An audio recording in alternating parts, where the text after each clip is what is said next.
Kemudian mengenai pertemuan mereka dengan Harun Masiku, apakah ada dilaporkan kepada saudara terdakwa? Tidak.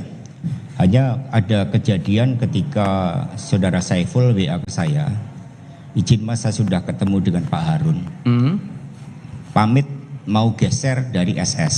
Ya. Jadi pamit mau geser seperti itu. Jadi di situ WA yang saya terima. Tetapi pertemuan-pertemuan di mana, kapan dan siapa saja saya tidak tahu. Nah, itu pun setelah kejadian OTT ya, saya baru ingat. Masih. Ya. Tanggal berapa?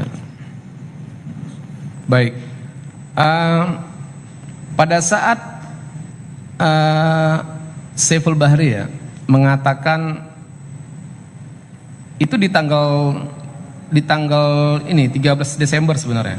Nah, mengapa Saiful Bahri melaporkan kepada saudara terdakwa sudah bertemu dengan Harun Masiku di SS dan pamit geser? Itu maksudnya dia melaporkan apa? Ya, saya tidak tahu, maka saya jawab oke sip di situ. Saya tidak menanyakan pertemuannya apa, hasilnya di mana. Baik, saudara terdakwa ya. Ya. Ini ada percakapan memang ya di tanggal 13 Desember 2019 ya. Saiful Bahri itu mengirim pesan WhatsApp, bisa ditampilkan nggak? Kepada terdakwa menyampaikan telah bertemu Harun Masiku dan pamit bergeser dari Sultan Syahrir dengan mengirim pesan, izin mas, saya sudah ketemu Pak Harun, pamit geser dari SS, dan dijawab terdakwa oke sip. Nah, maksudnya apa isi pertemuan dari Harun Masiku dengan Saiful Bahri pada waktu itu? Karena terdakwa menjawab oke sip.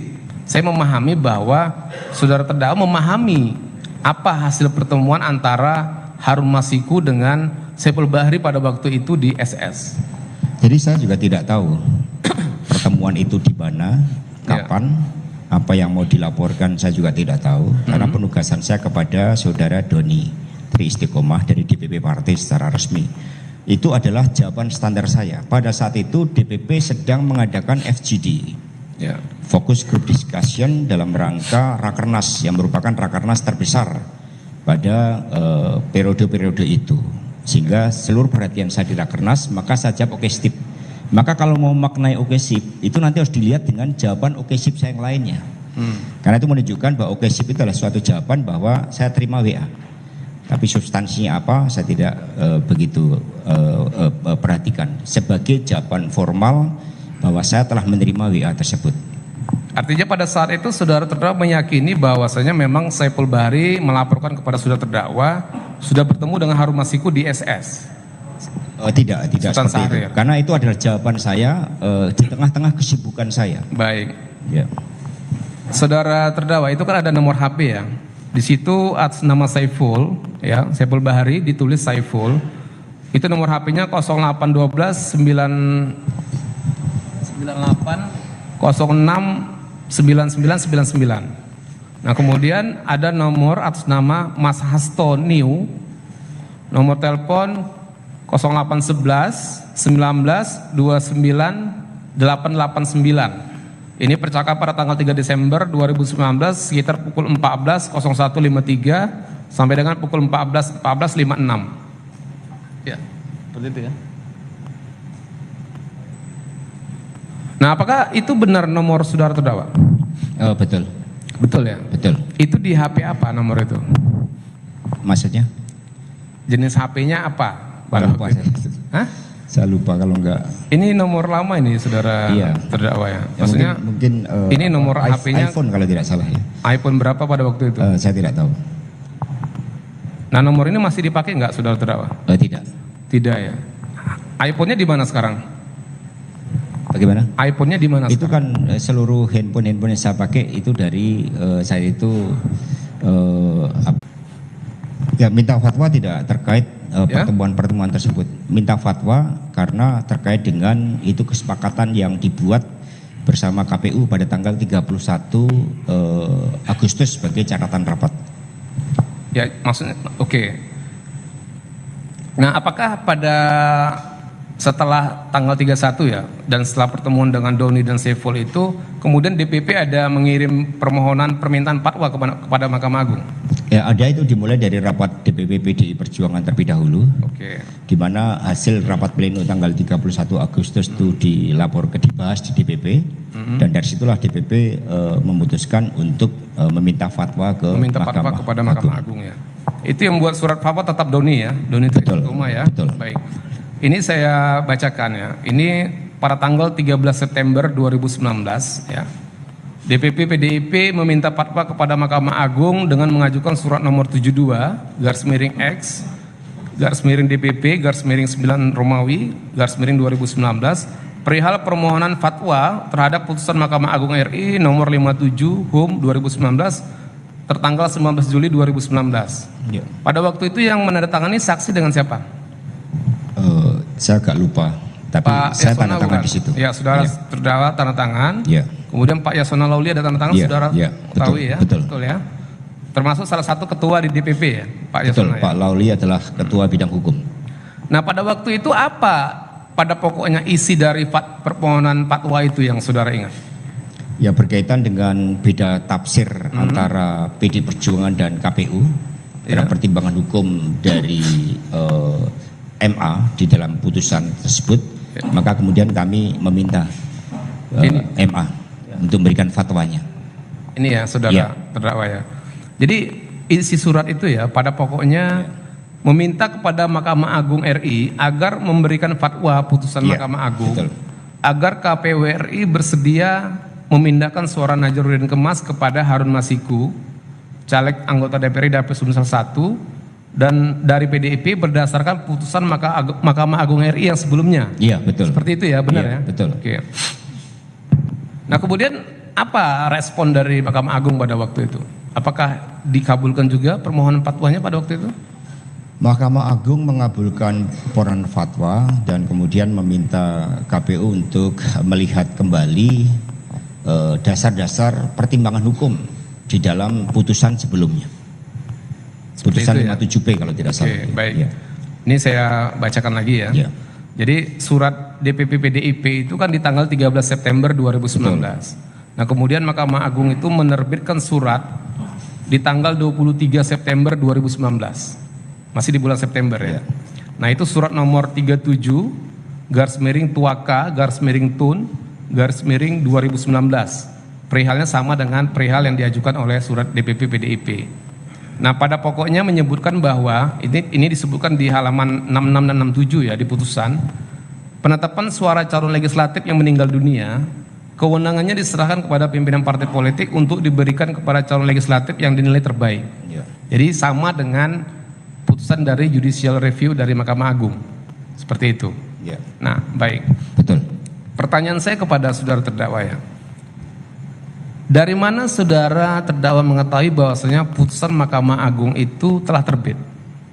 Dari surat yang diterima DPP PDI Perjuangan. Diterima oleh DPP PDIP. PDI Perjuangan dari Mahkamah Agung. Baik. Apakah pada saat fatwa tersebut diterbitkan oleh Mahkamah Agung, saudara masih ingat bahwa saudara terdakwa itu sedang berada di Mahkamah Agung pada waktu itu? Ya. Saya berada di Mahkamah Agung, itu nanti bisa dilihat dalam fakta persidangan yang lalu, itu bersama dengan Pak Yan Farid. Ya. Ya, saya diajak oleh Pak Yan Farid untuk ke Mahkamah Agung. Dan kemudian terhadap keputusan apakah fatwa itu diterima atau tidak, saat itu saya belum tahu. Pada tanggal itu saya belum tahu. Belum tahu ya. Ya. Nah, jadi di keterangan Saiful kemarin ya, Saiful menerangkan bahwa Harun Masiku itu kan mengirim gambar saudara terdakwa dengan Pak Jan Farid dan ada Harun Masiku di situ. Dia mengatakan bahwa pada saat itu fatwa sudah diterima oleh saudara terdakwa pada waktu itu. Bagaimana? Belum ya. Karena itu tanggal 23 September, sementara kami bertemu itu 23 September pagi. Oke. Karena di MA tidak ada pembahasan ya terkait dengan fatwa.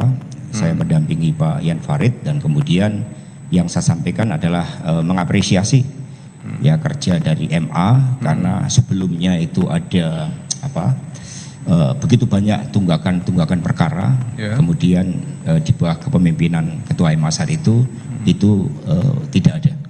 Baik. Berarti pada waktu itu ketemu Ketua MA ya? Iya, betul. Benar ya. Nah, pertanyaan saya kepada saudara terdakwa ya, kenapa pada saat itu Harun Masiku bisa ikut di pertemuan itu? Gitu?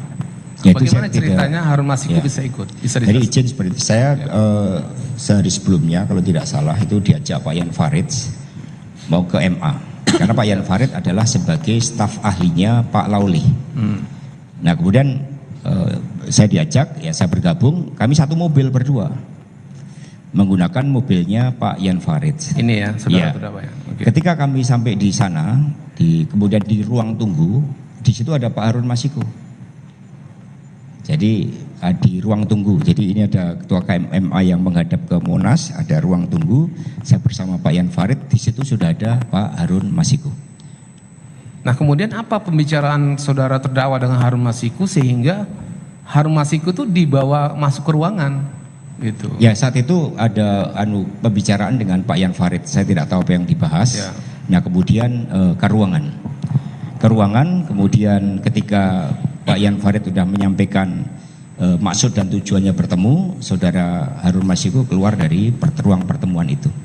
Baik, artinya Jadi pertemuan saya itu, sendiri tidak berbicara apa-apa dengan saudara Harun Masiku. tapi hanya say hello. gambar itu benar ya, ada saudara betul, Pak Jan Farid betul, dan betul. Harun Masiku ya, Betul. seperti itu. Baik. Nah kemudian ya saudara terdakwa ya,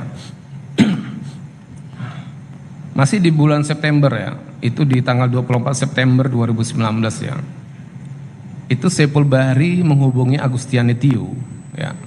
Kemudian dia melakukan pembicaraan dengan Wahyu Setiawan dengan mengirim surat-surat yang berkaitan dengan surat-surat yang pernah diajukan oleh PDIP kepada KPU pada waktu itu. Kemudian Wahyu Setiawan itu menjawab siap mainkan, kan seperti itu ya. Kan saudara mendengar sendiri kan keterangan saksi pada waktu itu. Nah, apakah terkait dengan Wahyu Setiawan yang sudah bersedia membantu Saiful Bahri dan Tio pada waktu itu untuk dalam proses pengurusan Harun Masiku, itu dilaporkan kepada saudara terdakwa bahwasanya itu pembicaraan proses pembantu itu dilakukan dengan dengan Wahyu Setiawan pada waktu itu? Ada nggak Tidak, dilaporkan? sama sekali tidak. Tidak ada ya. Tidak ada. Baik. Kemudian ya, ini masih di September, saudara terdakwa ya. Apakah saudara terdakwa ya mengetahui, jadi setelah ketemu Wahyu ya, kemudian saudara Saiful dan saudara Doni ini berusaha untuk meminta supaya Rizky Aprilia itu mundur. Jadi sesuai dengan rencana mereka yang kedua. Yang pertama tadi fatwa sudah dilakukan, kemudian dia melakukan upaya yang kedua, meminta supaya Rizky Aprilia itu mundur. Nah, apakah saudara mengetahui bahwa Saiful Bahri itu bertemu dengan Rizky Aprilia di Singapura, yang mana pada saat itu Saiful Bahri mengatakan dia menerima perintah dari saudara terdakwa untuk meminta Rizky Aprilia mundur. Benar nggak? Saya tidak mengetahui itu. Ya? Tidak mengetahui. Tidak mengetahui. Tidak mengetahui. Tidak mengetahui. Nah, kemudian apakah Doni tidak ada melaporkan kepada saudara terdakwa bahwasanya dia juga mengetahui bahwasanya Saiful Bahri dia minta ke Singapura untuk meminta Rizky Aprilia mundur? Nah setelah itu kemudian Doni memberitahu saya terhadap upaya Doni untuk meminta Rizky mundur. Ya. Kemudian saya tegaskan, yaitu bukan kewenangan kamu, itu ranah dari DPP. Kita ini jalur legal konstitusional karena kedudukan hukum kita kuat berdasarkan hasil dari judicial review. Itu pernyataan saya. Seperti itu ya. Doni juga tidak menceritakan lebih detail terkait hal tersebut. Nah, saudara terdakwa ya, itu kan pertemuan Doni Saiful Bahri dengan Rizky Aprilia di Singapura itu di Hotel Shangri-La Orchard ya. Itu kan di tanggal 25 September 2019. Nah, Doni melaporkan kepada saudara terdakwa itu di tanggal berapanya? Saya agak lupa persisnya, karena seingat saya setelah tanggal akhir-akhir September itu, tapi tidak otomatis langsung melaporkan ke saya telah bertemu. Hanya saya ingat bahwa saya menegur saudara Doni ketika dia melakukan upaya inisiatif untuk Rizky mengundurkan diri. Baik, seperti karena itu ya. Itu adalah ranah DPP. Ya. Baik, saya ini konfirmasi sekali lagi ya, saudara terdakwa ya. Jadi Saiful Bahri itu menemui Rizky Aprilia kan di tanggal 25 September 2019. Ya. Pada saat itu saudara mengatakan tidak mengetahui ya? Iya. Tidak. Nah, apakah setelah tanggal 25 Doni atau Saiful Bahri ada melaporkan kepada saudara terdakwa sudah berusaha meminta Rizky Aprilia untuk mundur pada saat bertemu di Singapura? Itu menceritakan kepada saya bahwa dia mengupayakan Rizky untuk mundur. Iya, itu di kapan? Iya, itu ya sekitar setelah pertemuan dari Rizky itu. Oke. Kalau melihat keterangan saudara Doni, kemudian saya menjawab itu bukan kewenangan kamu. Baik. Di situ. Saudara lupa tanggalnya. Tapi pas ke Singapurnya saya tidak tahu, hanya tanggalnya saya lupa. Baik. Nah, kemudian ya, saudara terdakwa ya, apakah saudara ada menandatangani surat ya? Surat ini tertanggal 26 September 2019. Berangkatnya 25, suratnya di tanggal 26. Jadi 1 hari setelah dari Singapura. Perihal undangan konsolidasi kepada Rizky Aprilia, benar? Oh, betul. Betul ya. Dan itu ya? tidak ada kaitan dengan Singapura karena kita nggak tahu apa yang terjadi di Singapura. Ya. Jadi kami mengundang dengan yang mengundang adalah Pak Komarudin selaku Ketua DPP Bidang Kehormatan dan saya selaku Sekjen. Pertemuan itu direncanakan tanggal berapa? Ya ketika surat itu. Ya, suratnya kan tertanggal 26. Ya tanggal 26 itu. Pertemuannya di tanggal berapa? Tanggal 27 kalau tidak salah. 27. Berarti Ya. kan besoknya ya? Iya. Besoknya. Nah, itu kan perihalnya kan konsolidasi itu. Yang diundang hanya Rizky Aprilia. Tidak ada caleg yang lain atau anggota kader yang lain. Nah, maksud konsolidasi ini ingin membahas apa sebenarnya pada waktu itu saudara terdakwa dengan Rizky Aprilia pada waktu itu? Jadi undangan klarifikasi terhadap seluruh persoalan itu memang selalu dengan agenda konsolidasi. Karena dalam konsolidasi itu ada disampaikan tentang sikap partai, keputusan partai dan sebagainya. Sehingga kemudian agendanya itu yang bersifat umum.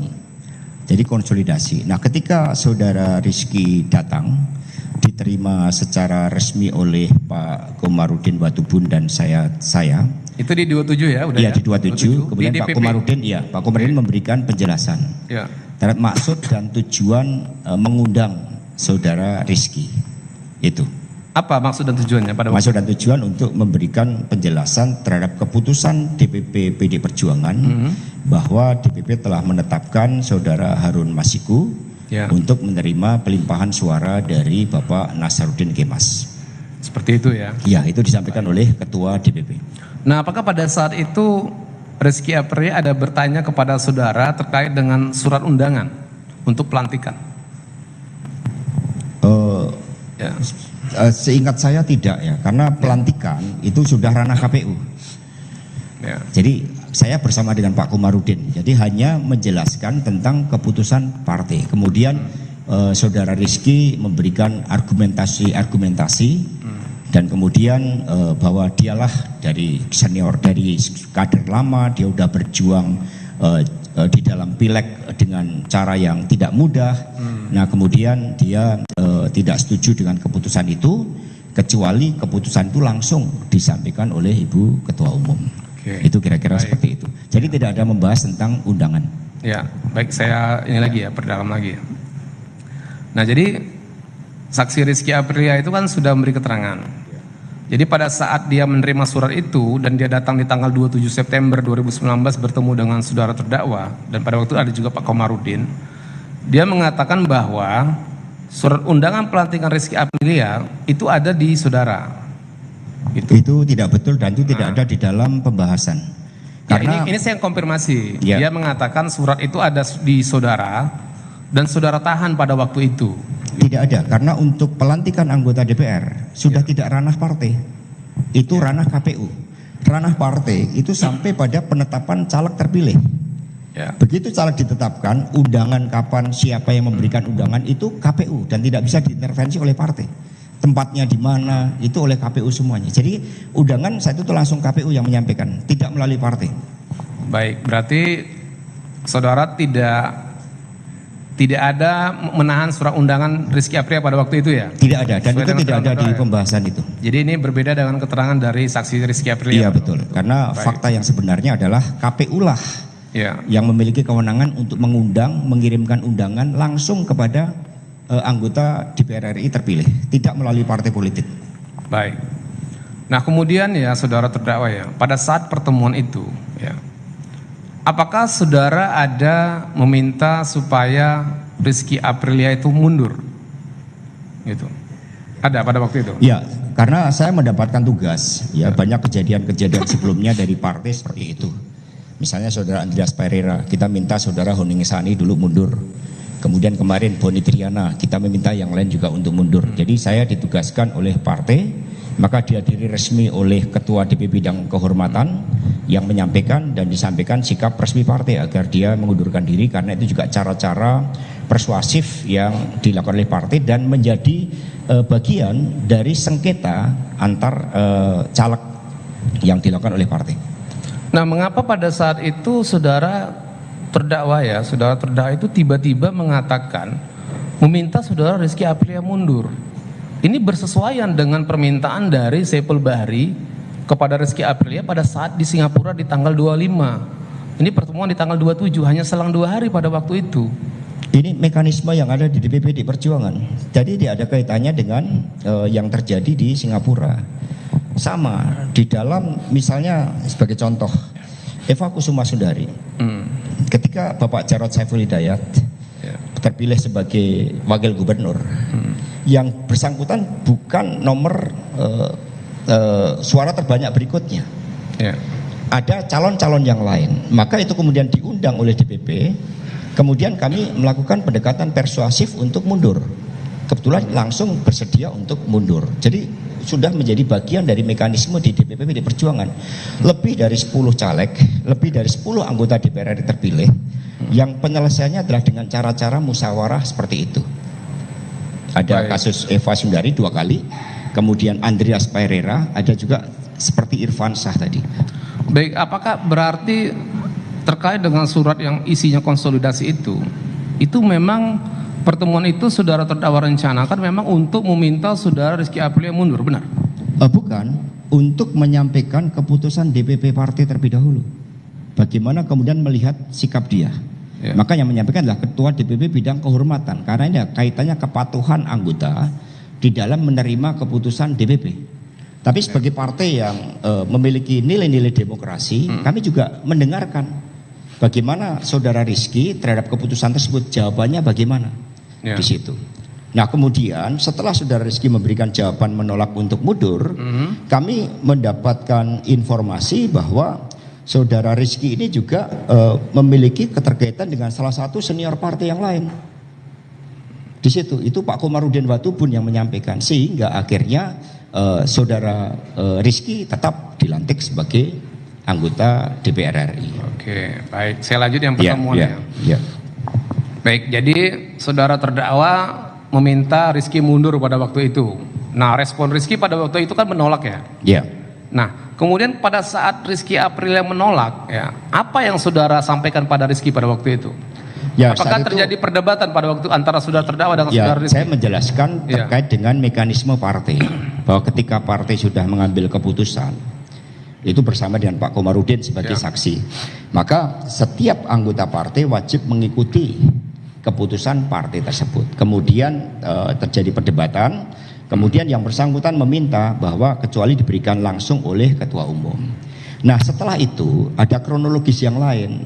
Pak Komarudin menyatakan bahwa saudara Rizky ini juga memiliki rekam jejak historis yang panjang dari mertuanya, kalau tidak salah seperti itu, sehingga akhirnya permintaan untuk mundur yang dibahas sebagai kelanjutan dari penugasan DPP tersebut, kemudian tetap membiarkan saudara Rizky tetap menjadi anggota DPR RI selama 5 tahun. Oke, baik. Saya konfirmasi keterangan dari Rizky Aprilia. Ya, silakan. Boleh ya. Baik, jadi pada waktu saudara terdakwa meminta Rizky mundur, itu kan Rizky menolak ya, sehingga terjadi perdebatan antara saudara terdakwa dengan Rizky Aprilia pada waktu itu. Nah, apakah benar pada waktu itu saudara mengatakan dengan nada emosi menurut Rizky, ini perintah partai, dia bilang? Ya, lebih tepatnya ini adalah keputusan partai. Ini keputusan partai. Benar ya, ada mengatakan seperti itu ya. Kemudian Rizky Aprilia mengatakan, saya akan mundur apabila mendengar langsung dari Ibu Ketua Umum. Betul. Betul ya. Kemudian apa benar pada waktu itu kemudian saudara juga emosi terus menggebrak meja? Saudara mengatakan saya ini sekjen partai, benar? Ya, tidak menggebrak meja dalam pengertian menegaskan bahwa ini adalah keputusan partai. Ya. Ini adalah keputusan partai, ada Pak Komar sebagai saksi, saya seperti itu, bahwa ini adalah keputusan partai seperti ini. Nah kemudian Rizky Aprilia dengan emosi dan sambil berdiri mengatakan, saya tahu Anda sekjen partai, tapi Anda bukan Tuhan. Benar ada dikatakan seperti itu? Saya agak lupa, saya tanya kepada Pak Komarudin, menurut Pak Komarudin menyatakan itu tidak benar. Itu ya. Bahkan Pak Komarudin juga mengatakan dia tidak menangis di tempat itu. Ya? Kan di dalam keterangan Dia tidak menangis. iya, dalam menurut informasi dari Pak Komarudin. Setelah saya tanya, karena saya kejadian sudah cukup lama, Ya. saya lupa, maka kemudian saya minta untuk penasihat hukum untuk menanyakan kepada Pak Komarudin. Jadi nggak ada yang berdiri kemudian kamu bukan Tuhan, seperti itu nggak ada. Menangisnya juga menurut Pak Komarudin Saudara tidak ada. Komarudin apa dijadikan saksi adat pada waktu itu? Tidak ya. tidak. Nah baik. Nah apakah pada waktu terjadi perdebatan itu yang Rizky Aprilia katakan, saudara mengatakan Anda bukan Tuhan, kemudian Pak Komarudin itu melerai saudara terdakwa dengan Rizky Aprilia, itu benar? Ya, Pak Komarudin meluruskan, ya apapun ini adalah keputusan partai seperti ini. Ya. Di situ. Nah, kalau pernyataan saya bukan Tuhan, memang saya bukan Tuhan. Ya. Itu betul. Tapi pernyataan persisnya saya lupa. Baik. Kemudian akhirnya kan bubar ya pada waktu itu ya? Ya, akhirnya kemudian pertemuan ditutup oleh Pak Komarudin menyampaikan bahwa kami menjalankan tugas dalam keputusan rapat untuk menyampaikan keputusan, sikap menolak, menerima atau menolak, itu tugas sebagai kader partai harus menerima, dan tunggu saja nanti keputusan dari DPP partai. Itu penutupan dari Pak Komar. Baik.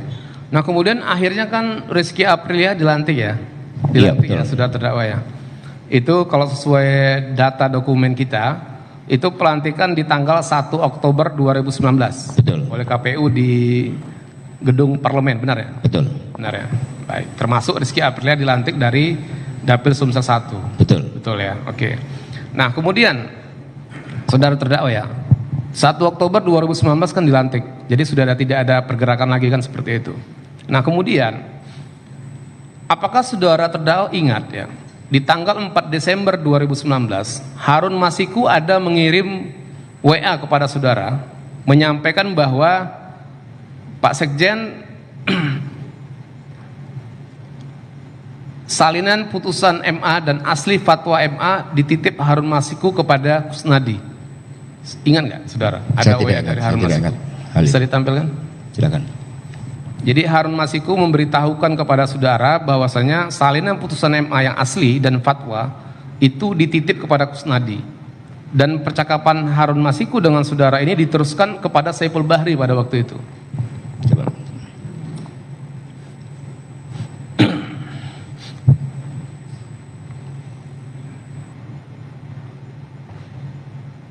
Nah ini screenshot percakapan antara Harun Masiku dengan saudara terdakwa ya. Mohon izin tanggal berapa itu? 4 Desember 2019. 4 Desember, oke. Sudah besar kan? Ini Tolong diperbesar. ini WA Harun Masiku dengan terdakwa. Oke. Coba. Ini tanggal 4 Desember 2019. Oke. Pak Sekjen, salinan putusan MA dan asli fatwa MA saya titip di Mas Kusnadi. Terima kasih banyak kepada Bapak Sekjen dan Ibu Ketua Umum, Ibu Megawati Soekarno Putri, Ibu Puan, dan seterusnya. Kemudian, atas perhatian dan bantuannya kepada saya, budi baiknya semua tak terlupakan sepanjang masa selama hajat di kandung badan. Kemudian, please Ya. take Lord, itu. Ya. Benar? Ya, betul. Saya lupa, tetapi Ada ya? ini kalau ke nomor saya berarti betul. Itu ada hasil rekapnya, Pak. Ya. Baik, pertanyaan saya kepada saudara terdakwa ya. Kalau memang ini percakapannya benar ya. Ini nomornya juga sama dengan nomor pada waktu Ya. Saiful Bahri melakukan percakapan WhatsApp dengan saudara terdakwa ya. Nah, pertanyaannya ya, kenapa pada waktu tanggal 4 Desember 2019 itu, padahal kan Harun Masiku, si Rizky kan sudah dilantik nih di tanggal 1. Nah, kenapa tiba-tiba Harun Masiku itu mengirim WA kepada saudara menyerahkan salinan putusan MA yang asli dan fatwa Mahkamah Agung pada waktu itu? Jadi terima kasih dari izin yang mulia sebagai latar belakang. Keputusan fatwa MA itu tanggal 23 September. Artinya sebelum pelantikan. Hanya saja saat itu mengingat dinamika politik nasional dan tugas saya sebagai sekretaris tim pemenangan Pilpres, itu ketegangan politik sangat tinggi. Sehingga saya tidak menjalankan fatwa MA tersebut. Ya. Kalau fatwa MA itu langsung dijalankan pada tanggal itu mungkin tidak ada persoalan. Nah, karena saya konsentrasi pada Pilpres, rencana pelantikan pada tanggal 20 Oktober dan begitu banyak demo-demo yang terjadi saat itu termasuk di Bawaslu, maka konsentrasi saya di sana. Sehingga saudara Harun Masiku memberikan WA tersebut karena saya meminta kepada saudara Doni untuk menyiapkan kronologis. Jadi kronologis berkaitan dengan pelaksanaan fatwa MA. Jadi meskipun tanggal 23 September diputus, tapi permohonan dari PDI untuk fatwa MA ini tidak dilaksanakan. Baru pada awal Desember itu dilaksanakan. Maka dalam kaitannya dengan kronologis, dokumen-dokumen untuk permohonan fatwa MA, saudara Harun Masiku memberikan data tersebut. Baik, saudara terdakwa ya, kan tadi kan saudara sudah membenarkan di tanggal 1 Oktober 2019 Rizky Aprilia itu sudah dilantik sebagai anggota DPR.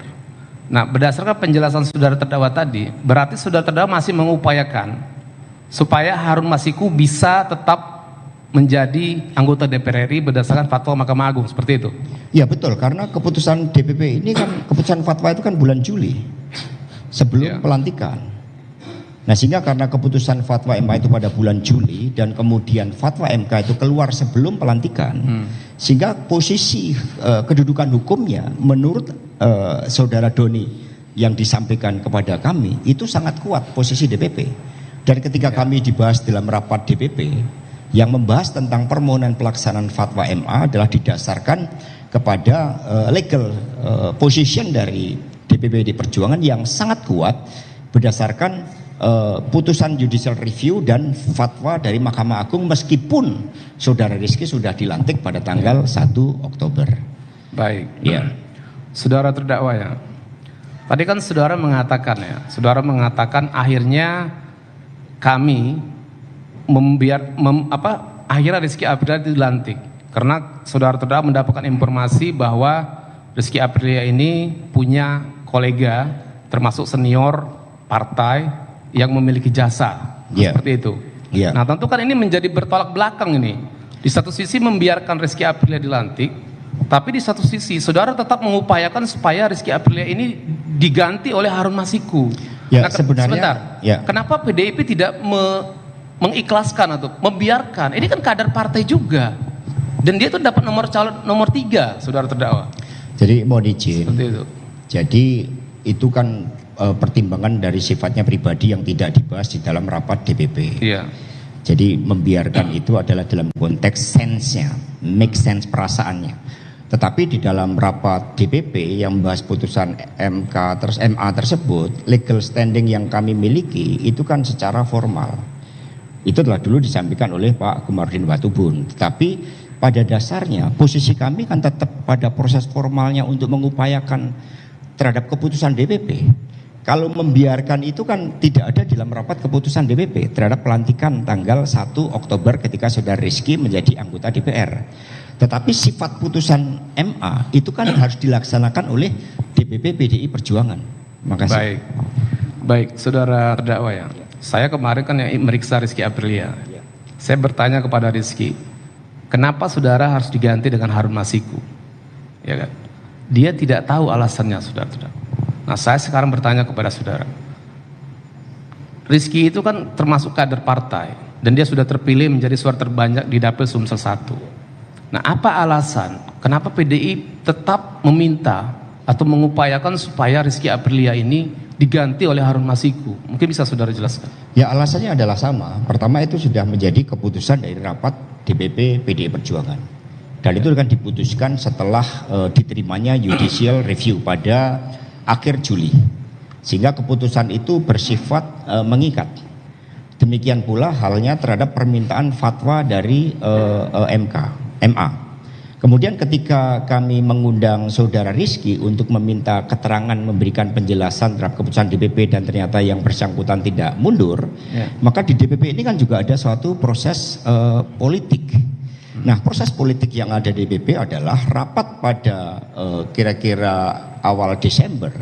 Itu dalam rapat DPP tersebut tetap memutuskan bagaimana DPP menindaklanjuti fatwa dari Mahkamah Konstitusi, sehingga pada awal Desember itu DPP memutuskan untuk tetap melanjutkan permohonan pelaksanaan fatwa dari MA tersebut. Baik, kalau begitu ya, mekanisme apa yang bisa dilakukan oleh KPU atau DPP untuk mengganti Harun Masiku dengan Rizky Aprilia? Padahal Rizky Aprilia tanggal 1 Oktober sudah dilantik menjadi anggota DPR RI.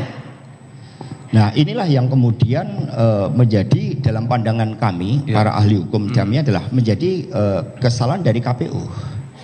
Karena judicial review itu merupakan hak setiap partai politik untuk melakukan peninjauan terhadap peraturan di bawah undang-undang.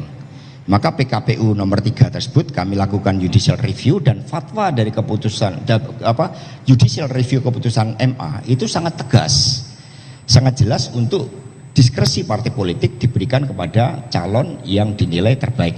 Fatwa MA juga mengatakan hal yang sama, sehingga kedudukan hukum dari DPP Perjuangan adalah sangat kuat. Hanya saja KPU tidak mau menjalankan itu, sehingga meskipun saudara Rizky sudah dilantik, KPU tetap terikat pada keputusan dari judicial review MA dan fatwa dari MA tersebut. Jadi mekanisme apa yang harus dipergunakan untuk mengganti Harun dan wajib dilaksanakan oleh KPU. Nah, KPU kan sudah menjawab ya, sudah menjawab bahwasanya itu bertentangan dengan peraturan perundang-undangan, sehingga akhirnya Rizky Aprilia kan dilantik menjadi anggota DPR. Nah, upaya apa lagi yang harus dilakukan oleh saudara terdakwa untuk mengganti Rizky Aprilia dengan Harun Masiku setelah pelantikan itu yang kita ingin tahu. Ya. Mohon izin, itu adalah bukan upaya saya.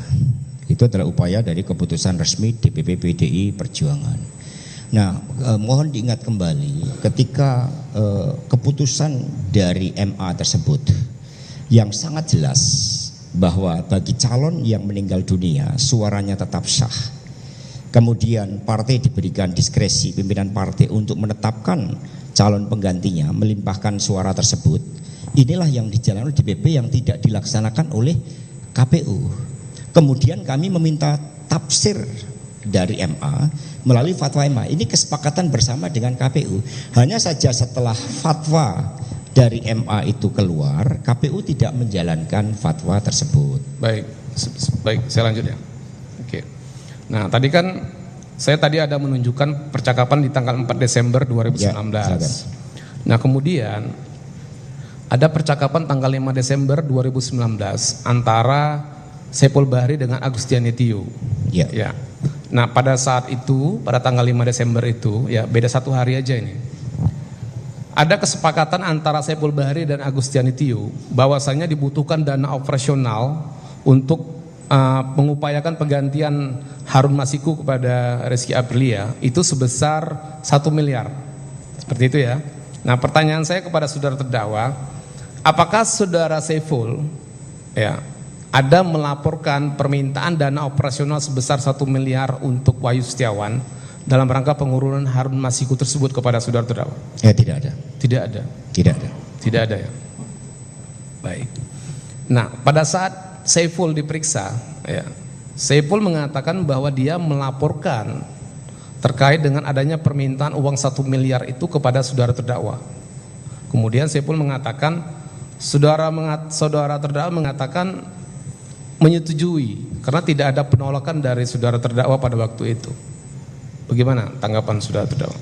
Itu tidak ada, ya, tidak ada proses pelaporan dari Saiful ke saya, dan kemudian setelah saya teliti, kemudian ternyata itu muncul dari BAPK. Di dalam pemeriksaan awal saudara Saiful yang sifatnya setelah OTT. Baik. Jadi tidak ada laporan dari saudara Saiful adanya dana-dana lobby, ya, termasuk pertemuan dengan Tio dan Wahyu tersebut kepada saya. Baik. Kalau saudara Saiful tidak ada melaporkan kepada saudara terdakwa ya, walaupun ini berbeda dengan keterangan Saiful ya, apakah akhirnya saudara mengetahui ya, ada permintaan uang dari Saiful untuk pengurusan Harun Masiku di KPU? Siapa yang menyampaikan kepada saudara terdakwa? Saya tidak mengetahui itu. Tidak mengetahui? Tidak mengetahui. Apakah Harun Masiku pernah menyampaikan kepada saudara, Saiful ada juga meminta uang kepada dia untuk pengurusan Harun Masiku di KPU? Nah, saat itu saya mendengar, tapi bukan dari Harun Masiku. Saya agak lupa dari siapa. Saya mendapat informasi bahwa Saiful meminta dana kepada Harun Masiku. Maka kemudian saya memberikan teguran keras kepada saudara Saiful. Karena hal itu memang kami larang dan itu masuk di dalam peraturan partai. Kami dilarang DPP partai, anggota kader untuk meminta dana, dan itu juga ada dalam sumpah jabatan. Sehingga di situ itulah ketika saya mendengar bahwa saudara Saiful meminta dana ke Harun Masiku, saya memberikan teguran kepada yang bersangkutan. Tetapi apakah dana itu untuk apa, saya tidak tahu. Baik. Jadi saudara tidak pernah mendapat laporan dari Saiful Bahri dan tidak juga mendapat laporan dari Harun Masiku? Tidak pernah. Tidak ya? Tidak pernah. Jadi mulia membacakan BAP nomor 60. Ya. BAP nomor 60, saudara terdakwa menjelaskan, saya tidak pernah dimintai uang oleh Saiful Bahri dan Doni Tri Istiqomah atau Agustiani Tio. Namun saya pernah mendapatkan informasi dari Harun Masiku bahwa Saiful Bahri meminta sejumlah uang kepada Harun Masiku. Namun saya tidak tahu jumlahnya. Kemudian saya sampaikan kepada Harun Masiku agar tidak memenuhi permintaan tersebut. Saya juga menegur Saiful Bahri agar tidak meminta uang kepada Harun Masiku. Ini bagaimana keterangannya? Ya. Tadi kan saya sampaikan, saya lupa dari siapa saya mendengar. Hanya saya menerima laporan bahwa saudara Saiful meminta dana, maka kemudian kepada Harun Masiku, maka kemudian tindakan saya adalah memberikan teguran keras kepada saudara Saiful Bahri. Bahkan saya juga meminta kemudian kalau itu dari Harun Masiku, saya meminta bahwa jangan berikan dana kepada Saiful, kira-kira seperti itu. Nah, ini Harun Masiku menemui saudara terdakwa berarti? Saya lupa kejadiannya. Ya. Ya. Berarti kalau nggak di DPP kan di SS? Iya, ya di DPP kemungkinan besar. Oke. Nah, kemudian kan saudara mengatakan di sini, saudara menegur Saiful Bahri. Nah, artinya setelah Harun Masiku menyampaikan permintaan dana tersebut, saudara memanggil Saiful Bahri seperti itu? Iya betul. Saya apa penjelasan dari Saiful Bahri pada waktu itu? Ya, jadi karena saya memberikan teguran keras, saudara Saiful hanya minta maaf. Ya, artinya saudara mengkonfirmasi penyampaian dari Harun Masiku bahwasanya ada dana operasional yang dibutuhkan untuk pengurusan di KPU seperti itu? Oh tidak. Pada Saiful Bahri? Tidak. Saya menyampaikan seperti ini. Kamu kenapa minta dana ke Saiful Bahri? Sejak awal kepada Harun Masiku, sejak awal saya sudah menegaskan dilarang meminta dana. Dan kemudian saudara Saiful meminta maaf. Tidak ada perbincangan, pembahasan terkait dengan KPU termasuk lobby-lobby yang dilakukan oleh saudara Saiful. Enggak, artinya dalam pertemuan itu Saiful Bahri ada menyampaikan dibutuhkan dana operasional untuk pengurusan Harun Masiku. Tidak sama sekali. Enggak, tapi kan tadi saudara menegur. Ya saya menegur artinya hanya. Saudara tegur itu kan berarti Saiful Bahri menjelaskan dulu kepada saudara terdakwa, memang dia ada meminta uang untuk pengurusan operasional Harun Masiku. Oh tidak, jadi karena saya menerima informasi saudara Saiful Bahri meminta, saya langsung memberikan teguran kepada saudara Saiful Bahri. Kemudian dia langsung minta maaf di situ. Okay. Maka kemudian itu kira-kira kejadiannya pada bulan karena habis itu saya mengadakan acara di Rumah Aspirasi, Saiful tidak saya undang. Karena saya memberikan teguran keras kepada saudara Saiful itu. Baik, kita lanjut ya, saudara terdakwa. Ya. Nah, itu tadi tanggal 5 Desember 2019. Saiful komunikasi sama Doni, kemudian hasil pembicaraan komunikasi dengan Agustiani Tio, kemudian hasil pembicaraan kesepakatan 1 miliar tadi dilaporkan kepada saudara terdakwa, tapi saudara bilang tidak ada, kan seperti itu ya? Tidak ada ya. Baik.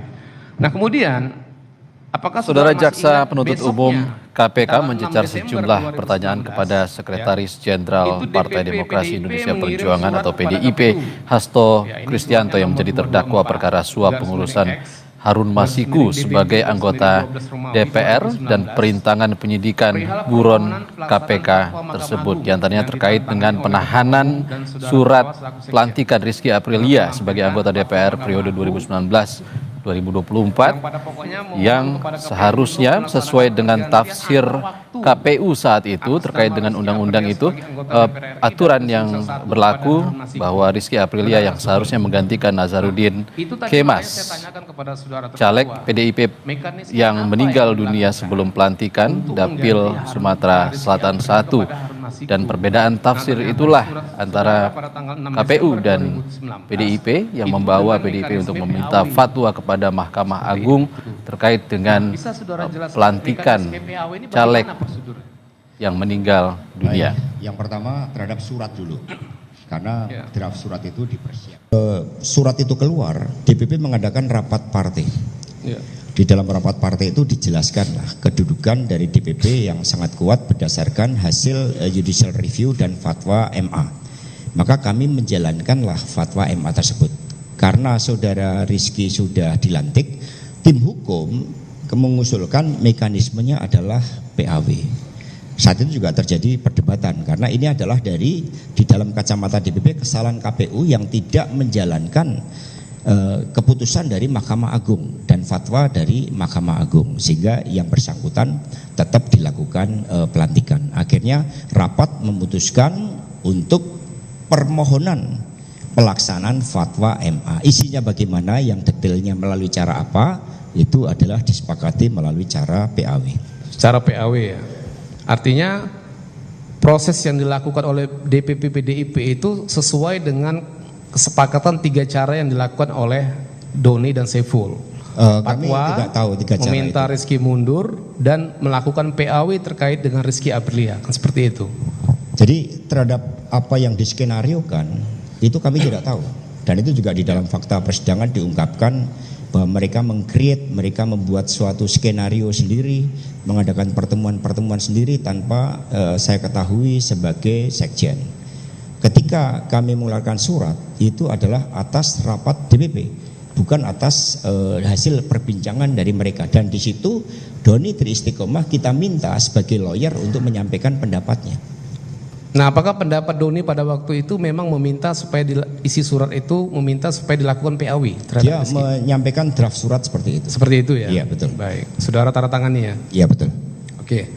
Nah, kita kembali ke tanggal 13 Desember 2019. Nah, itu kan tadi suratnya di tanggal 6 Desember 2019. Iya. Nah, tadi di 13 Desember 2019, saudara tadi menjelaskan bahwa Saiful Bahri ada mengirim WA kepada saudara mengatakan bahwa izin mas, saya sudah ketemu Pak Harun, pamit geser dari SS, dan dijawab oleh terdakwa oke, sip, yang tadi. Nah, kemudian saya bertanya kepada saudara terdakwa yang di tanggal yang sama, di 13 Desember 2019 itu, Saiful Bahri dan Doni Triistiqomah melakukan percakapan telepon. Ya, dalam percakapan telepon itu disampaikan bahwa uang kebutuhan sebesar 1 miliar 500 juta rupiah, ya, untuk pengurusan Harun Masiku itu ditalangi dulu oleh saudara terdakwa full, seperti itu. Nah, dengan mengatakan ya, itu kemarin kan sudah kita pernah tayangkan ya. Pada percakapan pada ini gini, saya bilang, udah ini, oh iya, sekjen dah WA, udah WA saya juga, katanya mau ditalangin gitu. Jadi Mas Hasto yang nalangin full 1,5, ya udah. Kapan katanya sekjen? Hari ini, kata Harun sih hari Minggu, dia narik dari SS. Nah, apakah pembicaraan Saiful dan Doni di tanggal 13 Desember ini ada hubungan dengan chat Saiful Bahri di tanggal 13 Desember juga dengan terdakwa yang mengatakan bahwasanya Harun Masiku baru geser dari SS? Tidak ada. Jadi WA 13 Desember itu bukan Harun Masiku baru geser. Pamit saya geser dari SS. Berarti yang geser itu adalah Saiful Bahri. Ya, pamit, Mas pamit, saya geser. Sayanya ini adalah saya Saiful Bahri. Sebentar Pak, izin Mas, saya sudah ketemu Pak Harun. Ya. Artinya kan ketemu nih, ya. Harun dengan Saiful Bahri. Pamit geser dari SS. Berarti tempatnya di SS. Oh bukan, yang di SS adalah Saiful. Tapi tidak ada Harun Masiku di rumah aspirasi itu. Karena di rumah aspirasi hanya Saiful, maka pamit saya geser, itu yang pamit adalah Saiful. Jadi Saiful menceritakan di dalam WA tersebut dia sudah bertemu dengan Harun Masiku yang saya tidak tahu pertemuannya di mana. Kemudian dia mau melaporkan ke saya, tidak bisa ketemu saya, maka dia pamit. Dan kemudian saya jawab, oke, sip. Itu kejadiannya. Baik. Nah, mengenai ada percakapan Saiful dan Doni yang mengatakan bahwa nanti saudara terdakwa lah yang akan melakukan dana talangan untuk pengurusan Harun Masiku sebesar 1,5 miliar itu benar ada? Tidak benar. Kalau tadi dikatakan oleh saudara Saiful bahwa saya WA saudara Saiful saya akan menalangi dana, itu mungkin bisa ditayangkan. Karena yang jelas dari pengakuan saudara Saiful sendiri dan juga dalam fakta persidangan yang lalu itu bahwa munculnya istilah dana talangan itu pertama kali karena saudara Saiful berbohong sama istrinya. Ketika pulang terlambat dan kemudian menggunakan nama saya mengklaim adanya dana talangan dari saya. Tidak ada percakapan dari saya ke Saiful atau dari saya ke Doni atau dari saya ke Harun Masiku untuk mengatakan persetujuan saya dana talangan. Karena saya nggak tahu sama sekali adanya dana operasional itu. Baik. Baik, saudara terdakwa ya. Kemudian 3 hari kemudian ya. Itu kan tadi 13. Di tanggal 16 Desember 2019 ya. Itu di DPP Kusnadi menemui saksi Doni Triistiqomah ya. Nah, pada saat itu Kusnadi menyerahkan dana talangan dari saudara sebesar 400 juta rupiah yang dibungkus dalam amplop warna coklat di dalam tas ransel warna hitam dengan mengatakan, "Mas, ini ada perintah Pak Sekjen untuk menyerahkan duit operasional 400 juta ke Pak Saiful, yang 600 juta Harun Masiku." Bagaimana tanggapan saudara? Itu tidak betul karena ini keterangan dari Doni loh, Pak. Iya, tidak betul. Dan diiyakan sama Saiful Bahri pada waktu itu. Iya, tapi Doni di bawah sumpah kan juga menyatakan tidak ada keterangan seperti itu. Keterangan yang sebenarnya Doni adalah ini saya kutip dari ya itu bukan ada dana dari saya. Izin yang mulia. Keberatan yang mulia, ini jangan fakta persidangan nggak seperti itu. Ya, ya. Jadi bentar ya. Ya, boleh ditayangkan keterangan dari Doni, silakan. Doni itu menerangkan, menurut Doni nih ya, Kusnadi mengatakan, "Mas, ini ada perintah Sekjen untuk menyerahkan duit operasional 400 juta ke Pak Saiful, 600 juta ke Harun Masiku." Itu keberatan? Oh, tidak ada. Oke. Mohon izin.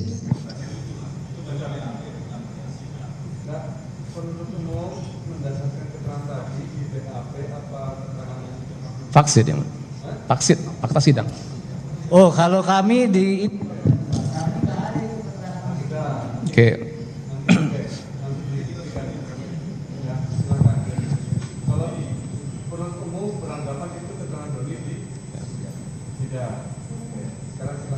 Ya, nanti saudara PH bisa konfirmasi ulang. Oke. Baik, selanjutnya. Ya, silakan.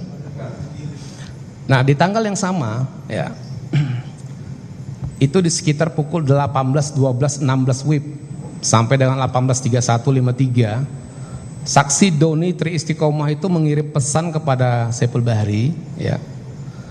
Mereka mengatakan bahwasanya terdakwa sudah memberi uang sebesar 400 juta rupiah dari 400 juta rupiah dan sisanya Harun Masiku 600 juta rupiah. Duitnya sudah dipegang oleh saksi Doni Triistiqomah dengan percakapan yang sudah pernah kita tampilkan. Mau ditayangkan lagi atau bagaimana? Jadi mohon izin berikan tanggapan yang mulia. Tidak perlu yang mulia. Coba ditayangkan. Ini percakapan di tanggal 16 Desember 2019 antara Saiful Doni dan Saiful Bahri di pukul 18.12 sampai dengan 18.31 WIB.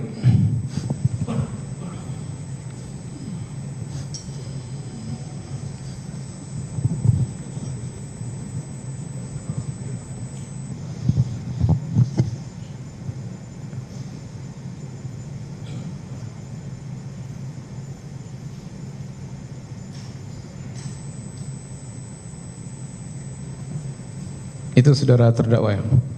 Jadi Doni dan Saiful itu mengatakan Mas Hasto ngasih 400 nih, yang 600 Harun katanya. Duit udah aku pegang. Oke, ketemu MHK di mana? Ini Harun no respon. DPP. Terus lanjut. Sing apa rupiah? belum lihat weight pecahan 50-an tapi cuma 400. Wah, harus disingkan dulu, besok pagi jam segini. Sisanya katanya di Harun, besok kita eksekusi dulu. Jam gelar perkara baru minta lagi kalau mau kita tukar ke kota malam ini, bus gal tentang jangan kena murah nanti malam kita bahas. Oke. Itu di pukul 18.12. Saudara tidak mengetahuinya? Ya, saya tidak mengetahui. Izin yang mulia terhadap percakapan ini kan antara Doni Tri Istiqomah dan saudara Saiful. Keduanya sudah diperiksa di dalam 2 kali persidangan tahun 2020 dan sekarang. Nah, di situ dalam keterangannya saudara Doni mengatakan bahwa yang pertama dia menerima dana dari saudara Kusnadi. Dana dari Kusnadi ini berupa tas hitam. Saudara Kusnadi sendiri nggak tahu kalau isinya adalah uang. Tas hitam itu kemudian diserahkan kepada Doni. Ketika saudara Kusnadi menyerahkan tas hitam itu, saudara Kusnadi mengatakan, Mas, ini ada titipan Pak Harun untuk Mas Doni dan untuk Saiful dan Pak Doni. Dan kemudian percakapan ini sudah dijelaskan oleh saudara Doni bahwa maksudnya ketika kemudian saudara Doni menginformasikan, menduga itu dari saya karena dia terima dari Kusnadi. Ya, betul. Tapi kemudian yang kedua itu untuk mendorong agar Saiful segera datang mengambil dana tersebut. Oke. Jadi bagaimana ada dana, saya sendiri tidak tahu kalau ada dana, dan sejak awal saya melarang adanya upaya-upaya untuk menggunakan dana karena posisi kita adalah kuat. Demikian yang mulia, terima kasih. Baik. Selanjutnya. Baik, itu kan tadi percakapan di pukul 18.12 sampai dengan 18.31 antara Doni dan Saiful Bahri. Nah, kemudian di 18.14 sampai dengan 18.25 itu ada percakapan Saiful Bahri mengirim WhatsApp kepada Harun Masiku. Dia mengatakan bahwa saudara terdakwa sudah memberi 400 juta rupiah, ya kan? Kemudian Harun Masiku menjawab lanjutkan, gitu. Ya, itu kan di dalam teks. Ya. Yang berkomunikasi adalah Saiful dan Harun Masiku. Ketika saudara Saiful di bawah sumpah ditanya terhadap maksudnya itu, karena dia menerima informasi dari Doni. Seperti itu ya. Ya, itu yang Tapi saya ketahui dalam persidangan ini. Tidak ada dilaporkan oleh Saiful Bahri. Tidak ada. Saya sama sekali tidak tahu sudah masalah mengasih dana. tahu ke Harun, dia sudah terima ada uang 400 juta dari saudara terdakwa. Tidak tahu. Tidak ada ya. Saya tahunya dulu pada saat persidangan itu. Baik. Kemudian masih di hari yang sama, di tanggal 18 Desember 2019, itu di pukul 19.27. Jadi 1 jam setelah percakapan Doni Saiful dan Saiful Bahri dengan Harun Masiku di 19.27 WIB sampai dengan 19.26, ya, itu tiba-tiba saudara terdakwa mengirim WhatsApp kepada Saiful, di mana saudara terdakwa mengatakan tadi ada uang sebesar 600 juta rupiah, yang 200 juta dipakai untuk DP penghijauan dulu. Kemudian dijawab oleh saksi Saiful Bahri, siap. Ini. Baik, terima kasih yang mulia. Ini percakapan ini. Ya, ini maksudnya bagaimana? Karena sebelumnya saudara Saiful ketika mendengar DPP PD Perjuangan membuat program penghijauan, termasuk membuat vertical garden, dia bertemu dengan saya untuk kemudian mengatakan bahwa dia punya vendor karena dia seorang pengusaha. Kemudian dia menawarkan, Mas, bagaimana kalau vertical garden saya mengerjakan? Maka di situ oke, kamu koordinasi dengan kepala sekretariat. Nah, kemudian anggarannya satu baru dibahas dengan bendahara. Ketika bendahara menyampaikan terhadap persetujuan anggaran, maka saya sampaikan kepada saudara Saiful ada dana 600 juta, 200 juta untuk DP penghijauan pembuatan taman-taman di kantor partai, khususnya di DPP PD Perjuangan. Karena mengapa ada program itu, 10 Januari 2020 ulang tahun partai itu berkaitan dengan hari menanam pohon sedunia, sehingga pada awal Desember DPP sudah mengeluarkan program untuk penghijauan secara serentak di seluruh Indonesia. Ini maksud dari percakapan itu dan tidak ada kaitannya dengan dana-dana yang tadi dijelaskan di dalam WA antara Doni dan Saiful. Nah, pada saat saudara terdakwa melakukan mengirim WA ya di pukul 19.27 ya sampai dengan 19.28 nih percakapannya. Jadi selisih 1 jam nih dengan pembicaraan yang tadi. Ya. Apakah memang pada waktu itu sedang ada pembahasan tentang penghijauan, gitu? Penghijauan sudah dilakukan sebelumnya. Sebelumnya kan? Sebelumnya sudah dilakukan penghijauan, tapi persetujuan anggaran itu baru belakangan. Maka ketika ada persetujuan anggaran dan dananya 600 juta itu ada di bendahara, maka saya sampaikan kepada saudara Saiful. Jadi Saiful paham nih, saudara terdakwa memahami WA-nya saudara terdakwa itu. Saya tidak tahu Saiful paham. Mengatakan siap. Ya, dia mengatakan siap karena dia minta sebelumnya. Ya. Mas, saya ada vendor yang bisa mengerjakan, ya, sehingga sepengetahuan saya dia paham ini. Ya, jadi kan tadi ada 600, yang 200 dipakai untuk DP penghijauan dulu. Dia jawab siap. Iya, betul. Berarti kan dia paham maksud dari WA saudara terdakwa kan? Iya. Dia siap itu bisa paham, dia juga bisa tidak, karena habis ini nggak ada percakapan. Ya. Saya hanya menyampaikan kepada dia, yang kamu minta untuk program penghijauan pembuatan taman vertikal, dananya sudah disetujui. Ini ada 600, yang 200 bisa dipakai DP. Itu pesan saya. Baik, saudara terdakwa. Nah, kemudian apakah kemudian ya di tanggal 17 Desember 2019, itu kan tadi di tanggal 16. Di tanggal 17 Desember itu Saiful Bahri menyerahkan uang kepada Agustiani Tio ya untuk diserahkan kepada Wahyu Setiawan. Kemudian mereka ada melakukan pertemuan di Pejaten Village. Nah, pertanyaan saya kepada saudara terdakwa adalah apakah Saiful Bahri atau Doni Tri Istiqomah ada melaporkan kepada saudara terdakwa bahwasanya mereka sudah menyerahkan uang kepada Wahyu Setiawan melalui Agustiani Tio sebesar 19.000 SGD, ada nggak dilaporkan? Tidak ada. Sejak awal saya tidak tahu adanya dana-dana itu. Ya, baik. Nah, kemudian saudara terdakwa ya, ada pembicaraan ya, antara Agustiani Tio dengan Saiful ya, yang mengatakan bahwa MHK saudara terdakwa itu meminta agar proses pengurusan Harun Masiku itu bisa dipercepat dalam waktu 10 hari. Benar nggak saudara pernah ada mengatakan itu kepada Saiful, Doni atau kepada Wahyu Setiawan? Tidak ada. Tidak ada. Bahkan dalam perbincangan keterangan Saiful sendiri, mereka setiap hari bertemu membahas itu. Ya. Jadi nggak ada target dari saya. Ya, Tio itu menyampaikan katanya Wahyu Setiawan itu diminta oleh saudara supaya pengurusan Harun Masiku itu bisa dipercepat dalam waktu 10 hari. Gitu. Pernah nggak saudara mengatakan itu kepada Wahyu Setiawan? Tidak pernah.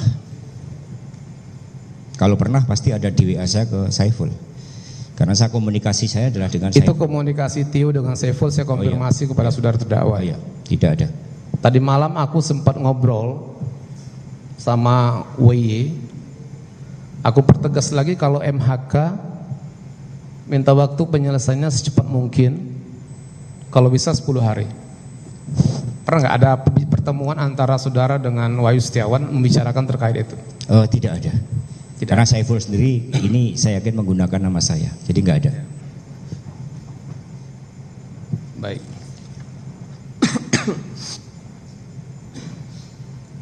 Kemudian ya saudara terdakwa ya,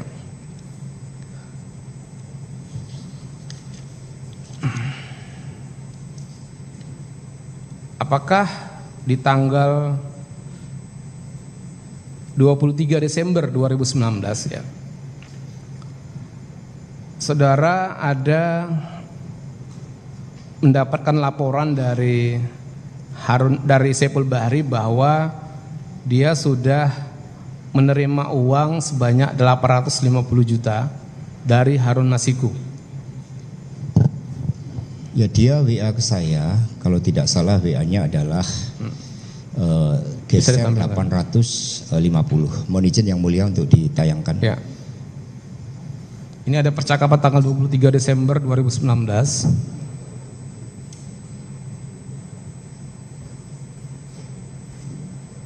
antara saudara Saiful dengan saudara terdakwa, yang mana Saiful Bahri melaporkan kepada terdakwa dengan mengatakan, izin lapor mas, hari ini Pak Harun geser 850. Kemudian saudara menjawab oke, sip.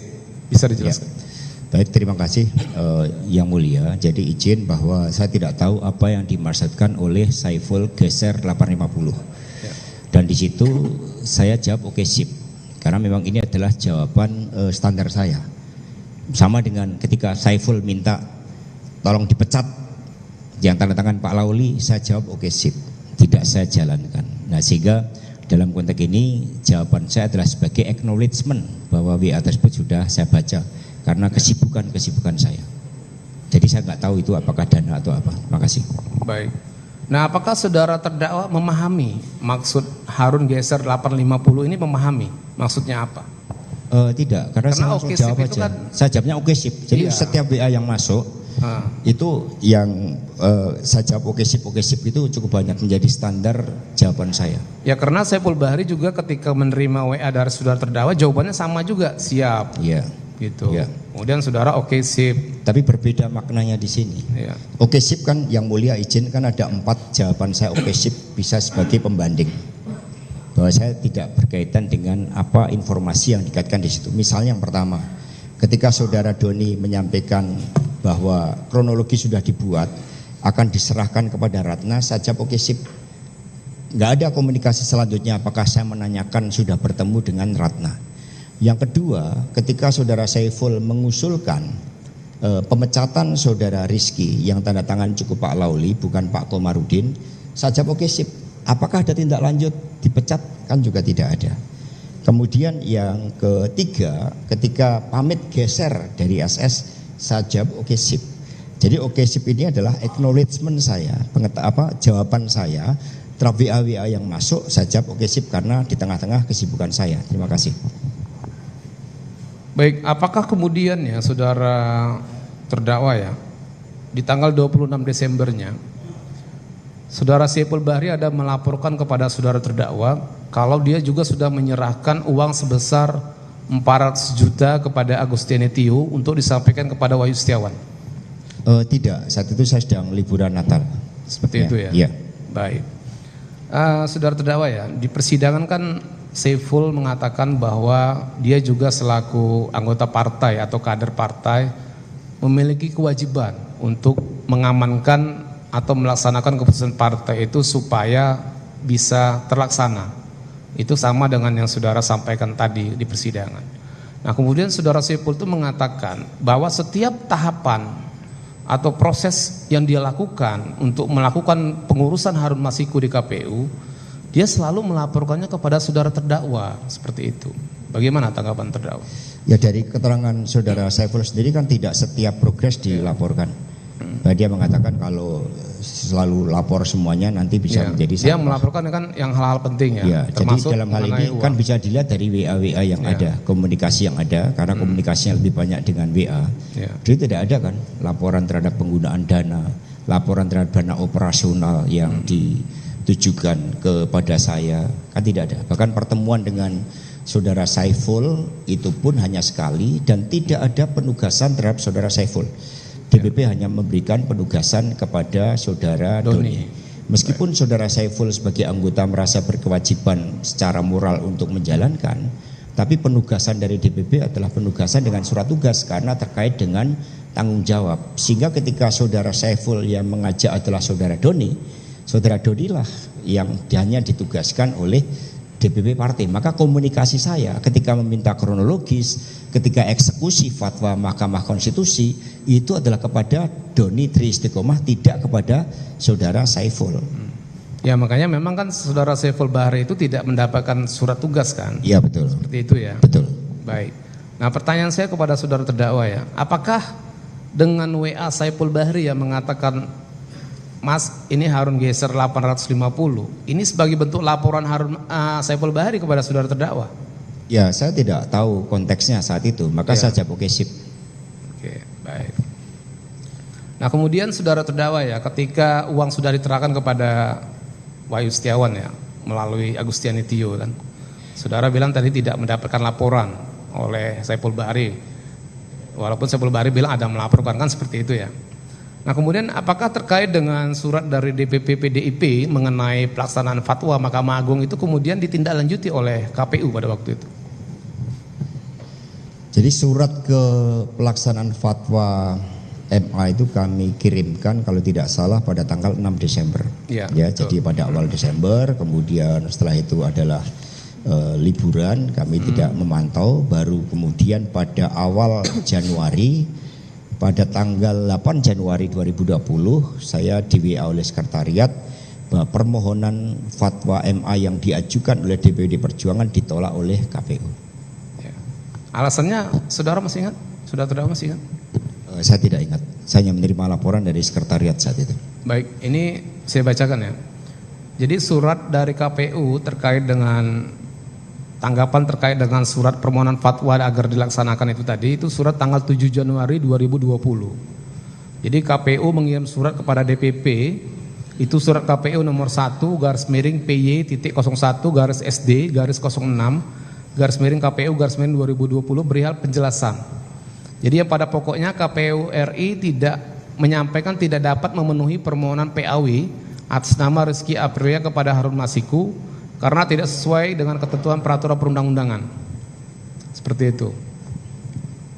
Iya. Seperti itu ya. Betul. Oke. Nah kemudian, apakah saudara ada mendapatkan laporan dari Doni mengenai apa tindak lanjut setelah KPU menolak itu gitu? Seingat saya tidak ya, karena habis itu terjadi OTT ya. Nah sebelum terjadi OTT tanggal berapa? Tanggal 8 Januari 2020. Nah di tanggal 8 Januarinya Doni itu ada mengirim WhatsApp juga kepada saudara. Saya lupa. Bisa ditayangkan. Di tanggal 8 Januari 2020. Yang isinya pada waktu itu Doni mengatakan Wahyu Setiawan akan mencoba membahas kembali pada rapat pleno berikutnya di KPU dan akan melaporkan perkembangannya kepada Saiful Bahri. Ada, saudara baca. Itu tanggal 8 Januari jam berapa? Jam 12.03. Nah itu kan suratnya kan di tanggal 7 Januari 2020 tuh. Yeah. Nah, kemudian Doni itu mengirim WA kepada saudara terdakwa di tanggal 8 Januari 2020 jam 12. Iya mas, kemarin siang saya di KPU. Ini masih jalan terus. Perkembangan saya lapor langsung sama Saiful siang ini ke mas siang.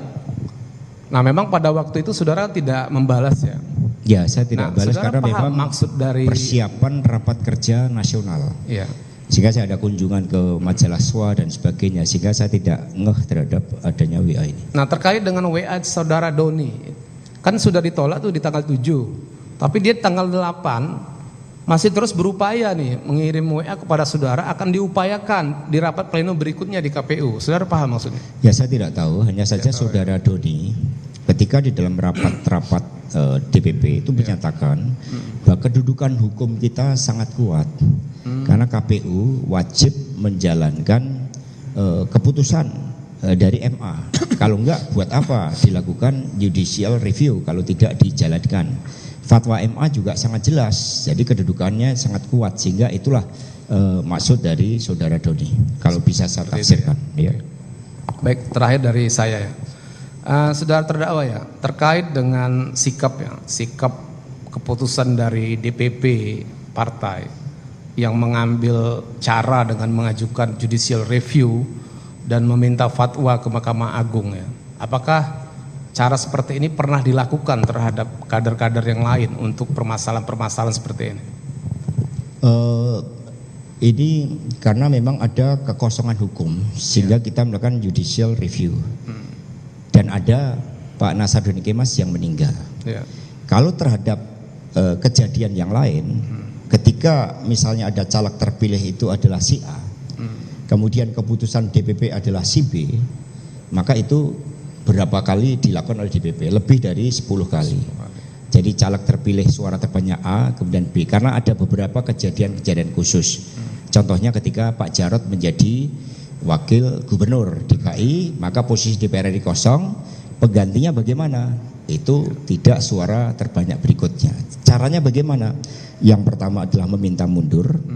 Kemudian ketika dia tidak meminta mundur, yang kedua pelanggaran disiplin partai. Seperti itu ya. Ya, betul. Nah, makanya pertanyaan saya tadi, permintaan judicial review dan fatwa tadi itu cuma dilakukan terkait dengan Harun Masiku pada saat itu ya. Saya agak lupa persisnya apakah DPP pernah mengajukan judicial review untuk urusan yang lain. Ya. Seingat saya pernah kita mengajukan judicial review. Enggak, ini ada di BAP saudara saya tanya. Ya. Saudara mengatakan tidak pernah ada yang lain. Ya. Hanya di Harun Masiku, seperti itu. Kalau terkait dengan kasus yang sifatnya spesial, karena akibat ada caleg yang meninggal, memang ini baru pertama kali diadakan. Sekali. Baik, terima kasih saudara terdakwa, dari saya cukup, dilanjutkan rekan kami.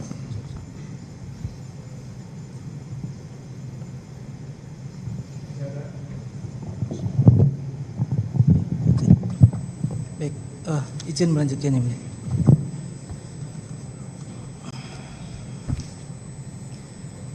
Baik, terdakwa ya, saya lanjutkan sedikit. Nah, terkait dengan tadi, saya melanjutkan pertanyaan rekan kami terkait dengan tadi ada surat tanggal 7 Januari tadi. Oh, surat dari KPU. KPU Ya. Ini kan tadi saudara dapat itu suratnya saudara kirimkan ke Doni tadi. Kemudian Doni menyampaikan akan lapor ke saudara bersama dengan Saiful. Betul ya? Ya, betul. Jadi saat itu saya menerima laporan dari sekretariat yang menerima surat dari KPU. Kemudian saya teruskan kepada saudara Doni. Oke, dari sekretariat. Siapa? Masih ingat? Kalau tidak salah saudara Hadi. Hadi pakai H ya. Oke. Nah, apakah terkait dengan surat itu juga saudara teruskan juga ke saudara Saiful? Iya, betul. Betul ya? Betul. Oke, ini kita tunjukkan juga. Duluan ke Pak Saiful nih, 12.01 ini. Saudara tanggal 8 Januari ya. Ini kemudian saudara bertanya, kok bisa seperti itu? Ya, kemudian saudara Saiful menjawab, saya OTW ke DPP Mas, saya jelaskan lisan. Semalam kami masih meeting sama Wahyu, ada Mas Arif juga. Betul? Betul. Betul. Oke. Nah, ini juga kemudian dia lanjutkan nih. Intinya Wahyu masih dalam lobi, itu surat sudah terbit. Tapi ongoing proses karena kata dia belum sempat ngedrop ke semua komisioner. Nah, yang kedua ini yang saya lupa, karena saat itu saya baru persiapan Rakernas. Ini habis habis pertemuan di Kemendagri. Jadi kami partai-partai politik diundang Kemendagri, sehingga saya ingat yang pertama saja. Kalau yang ini saya nggak balas, yang dua juga udah nggak balas, karena udah nggak ingat. Nah, saudara paham apa ini ngedrop ini yang dimaksud saudara Saiful ini? Saya tidak paham, karena pas kejadian ini, jadi coba lihat percakapan yang di atas. Ini jam berapa, mohon izin? Ini jam 12.04, yang di atas jam 12.03. Ya, baik. Jadi di sini ini WA ini saya tidak merespon. Mengapa saya tidak merespon? Karena saat itu saya masih bertemu dengan para pimpinan-pimpinan partai politik, sehingga kami tidak mengetahui isi ini. Baru setelah terjadi OTT saya mengetahui adanya WA kedua, WA ini yang ditujukan kepada saya. Oke, apakah ngedrop ini ada kaitannya dengan tadi yang sudah ditunjukkan di WA sebelumnya?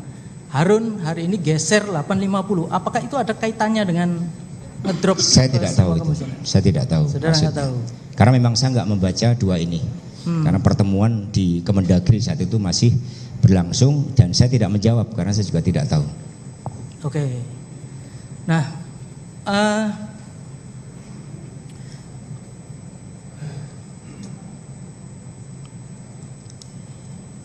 oke.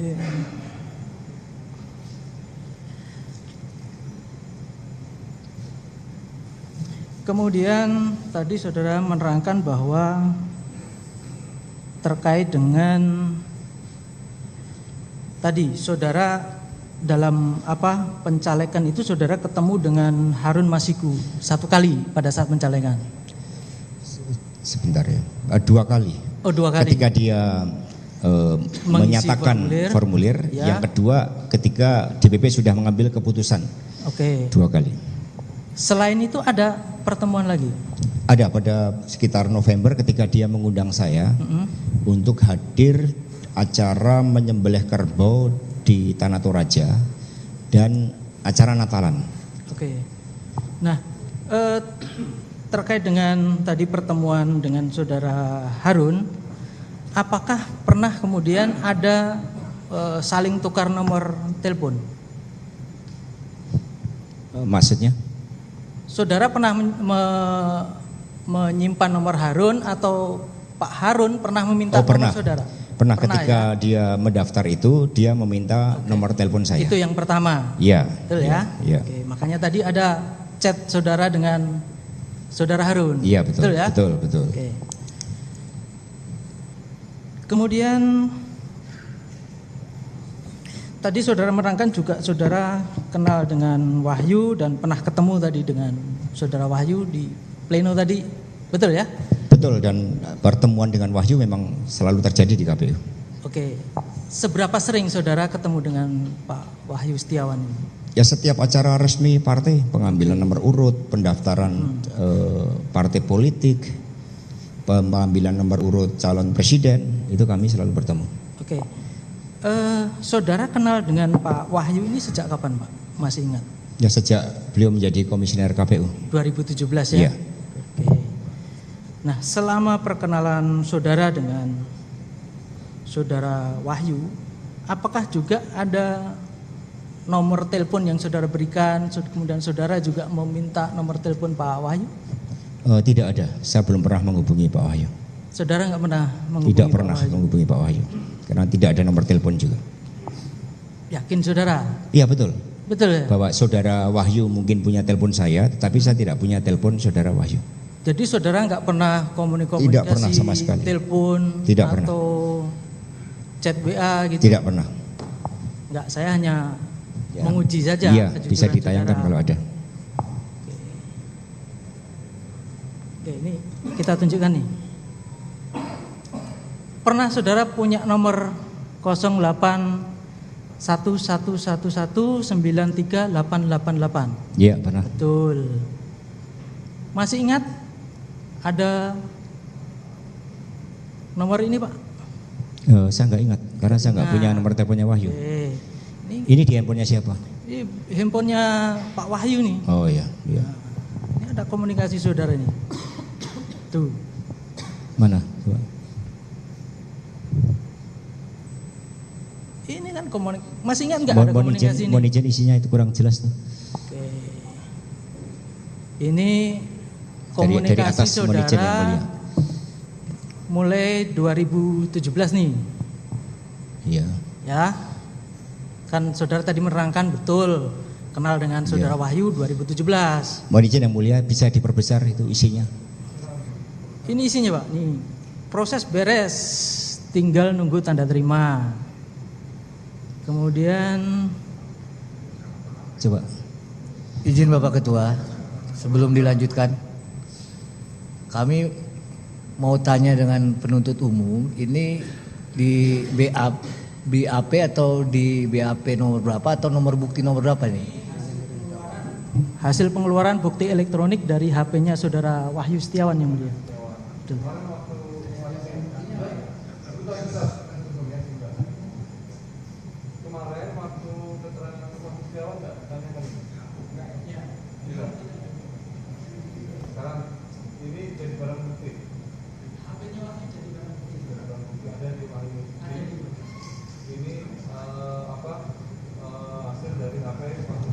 Betul yang mulia.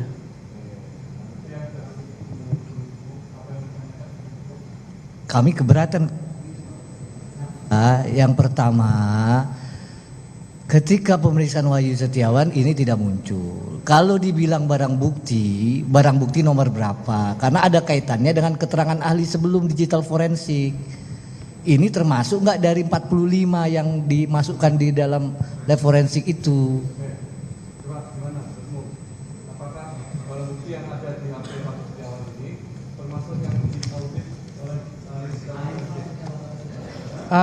Betul yang mulia bahwa HP-nya saudara Wahyu itu menjadi salah satu barang bukti yang diterima oleh digital forensik untuk dilakukan proses digital forensiknya yang mulia. Betul yang mulia.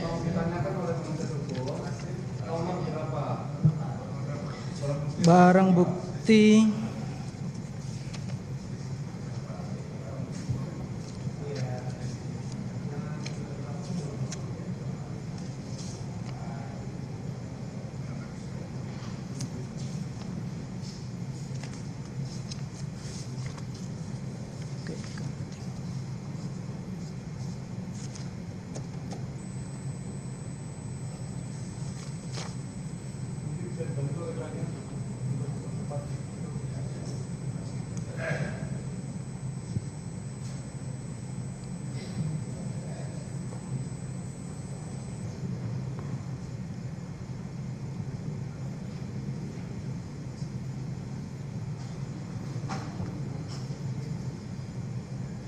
di barang bukti nomor 139 yang mulia.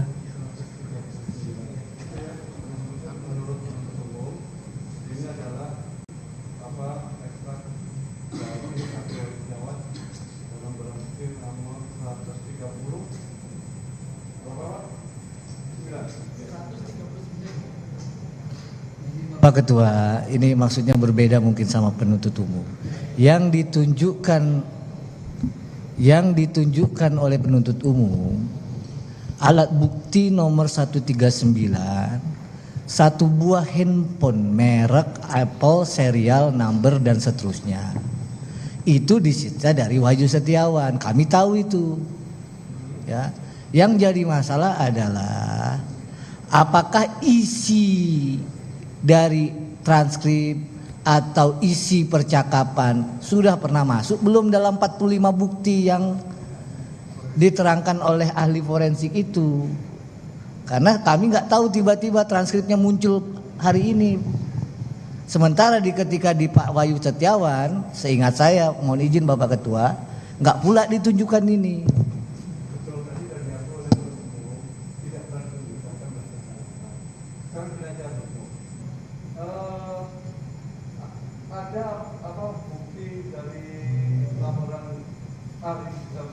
Ada yang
Siap, Yang Mulia.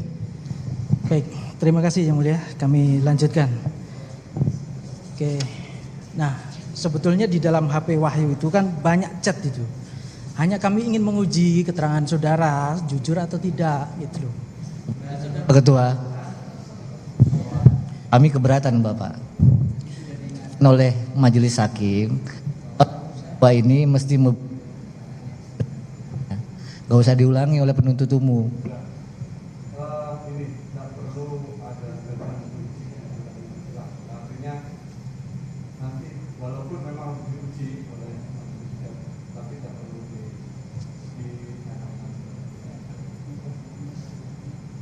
ya gitu ya artinya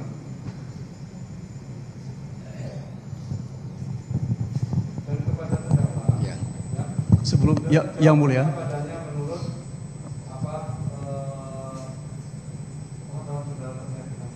Baik, Yang Mulia. Jadi Yang Mulia, sebelum izin, Yang Mulia. diteruskan, yang kami juga ingin ketahui apa hubungan chat itu tadi dengan perkara ini, ya, sehingga penuntut umum bisa menilai kejujuran dari saudara terdakwa, karena itu tadi kan kejadian tahun 2017, ya, sebelum ada masalah ini. Itu yang kita mesti lihat secara baik. Tidak boleh semua hal yang barangkali sebelum kita lahir pun dimasukkan seolah-olah itu jadi fakta dalam perkara ini. Itu yang kita mau, ya. Jadi oleh karena itu mari kita batasi penggunaan alat bukti, ya, terkait dengan perkara ini sejak dimulai penyelidikan, ya. Atau paling tidak kalaupun memang penuntut umum mau memulainya, itu sebelum itu mungkin terkait dengan proses yang terjadi berhubungan dengan pemilihan anggota DPR ketika itu, dan ini sudah terjadi. Jadi sekali lagi Yang Mulia, menurut hemat kami untuk hal-hal yang tidak ada kaitannya langsung dengan pemilihan anggota DPR tahun 2019 itu seharusnya itu tidak boleh diajukan sebagai bukti. Terima kasih Yang Mulia. Mohon izin Yang Mulia, mohon dicatat juga keberatan kami bahwa yang tadi disampaikan oleh penuntut umum itu adalah handphone. Tapi yang menjadi pertanyaan kami, apakah transkrip ini sudah pernah diforensik? Kalau tidak diforensik, maka mohon dicatat keberatan kami.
Ya jelas Yang Mulia, hanya saja kami itu yang mau Yang Mulia, ya. Kalau yang akan dibuktikan ini adalah surat dakwaan. Surat dakwaan itu tidak menyebut persoalan ini. Bagaimana komunikasi antara saudara terdakwa dengan Wahyu Setiawan. Bahkan di dalam surat dakwaan, komunikasi antara terdakwa dengan Wahyu Setiawan itu tidak ada. Itu yang kami pertama keberatan. Kemudian yang kedua, penilaian penuntut umum yang mengatakan kami mau menguji kejujuran saudara. Ya. Sebenarnya ini persoalannya, apakah memang ada kewenangan penuntut umum untuk menguji kejujuran saudara terdakwa ini? Ya. Oleh hemat kami itu tolong jangan dilakukan hal-hal seperti ini. Terima kasih Yang Mulia.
Oh iya, ya. Mohon izin Yang Mulia. Ya.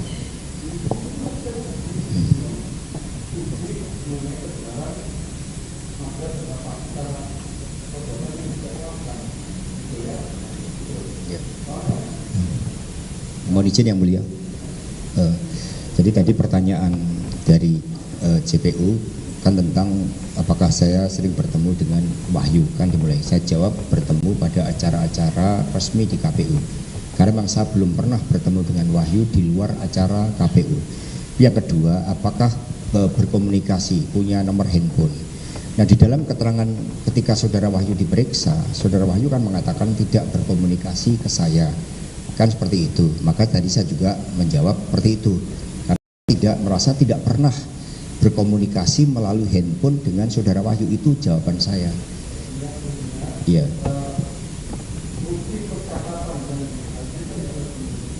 Betul. Maka mohon izin untuk ditayangkan Yang Mulia. Tadi saya nggak tahu tadi, tapi saya nggak pernah berkomunikasi. Makasih.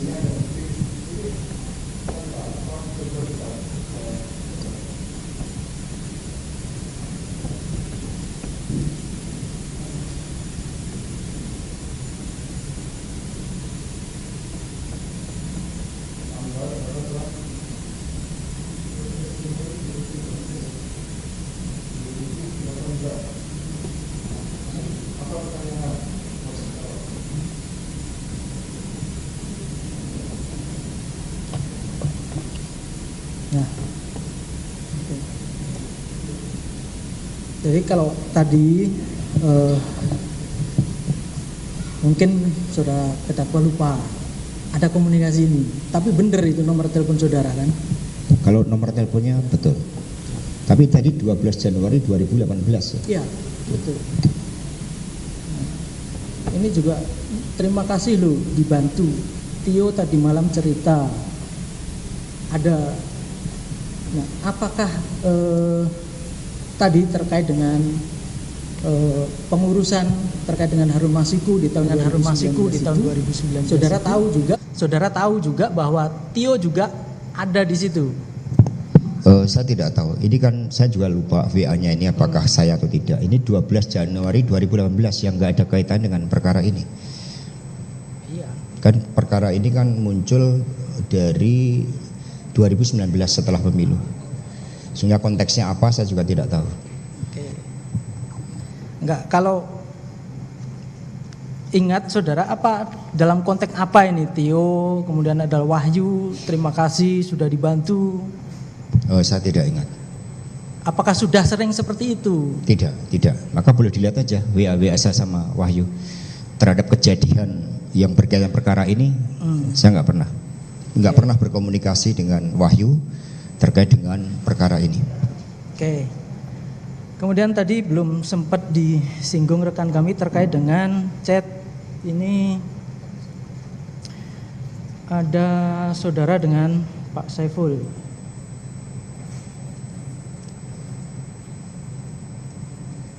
Nah, ini juga terkait di tanggal 3 Desember 2019. Izin lapor Mas, Doni berhasil nekuk kelompoknya tadi. Jagoan kita menang di Kongres. Izin terkait dengan Pak Harun ini maksudnya ya.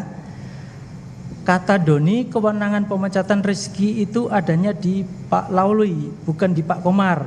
Karena kalau Pak Komar ranahnya di wilayah pelanggaran etik, bukan sengketa pemilu. Jadi tinggal dorong Pak Lauli untuk TTD rekomendasi pemecatan Rizky. Pak Yang Mulia, jadi ini jawaban standar saya. Saya jawab, oke sip. Artinya saya menerima WA tersebut. Apakah saya jalankan? Tidak. Apakah ada pemecatan Rizky? Juga tidak ada pemecatan. Sehingga sekali lagi ini adalah jawaban standar saya terhadap WA yang saya terima karena saya sibuk terhadap tugas-tugas yang lain. Apalagi saat itu posisi saya rangkap sebagai sekjen partai dan sekaligus sekretaris tim pemenangan Pilpres, pemilu yang paling kompleks. Terima kasih. Nah, terkait dengan pengurusan Pak Harun ini di KPU. Ini saudara percayakan kepada siapa aja? Tadi kan ada komunikasi nih, Saiful, Doni dengan saudara terkait dengan Pak Harun. Apakah ada pihak lain yang saudara percayakan? Tidak ada. Percakapan ini kan pada tanggal 3 Desember. Ya. Keterlibatan saudara Saiful saya ketahui itu pada pertengahan September ketika diajak oleh saudara Doni. Sehingga hal-hal yang terkait dengan pelaksanaan dari upaya legal action dari PDI Perjuangan selalu melalui saudara Doni. Maka saya nggak pernah WA terhadap saudara Saiful yang berkaitan perintah-perintah berkaitan dengan Harun Masiku. Oke, baik.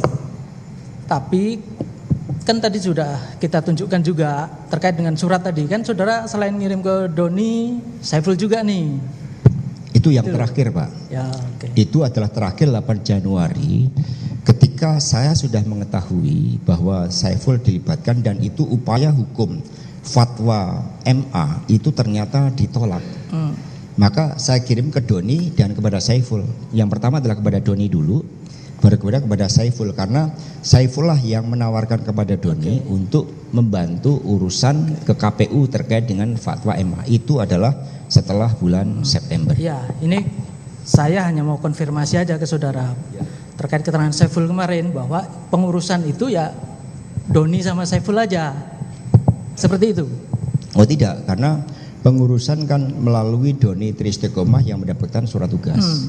Sehingga perintah-perintah itu diberikan kepada Doni Triistiqomah. Saya tidak pernah memberikan perintah kepada Saiful.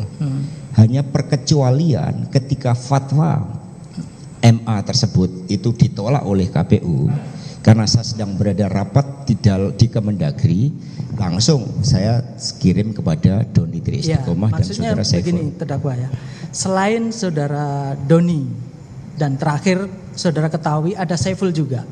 Apakah saudara juga memerintahkan yang lain, kader yang lain? Tidak ada. Tidak ya? Tidak ada. Kemudian ini tadi juga ada chat yang belum ditunjukkan. Ini saudara dengan Doni.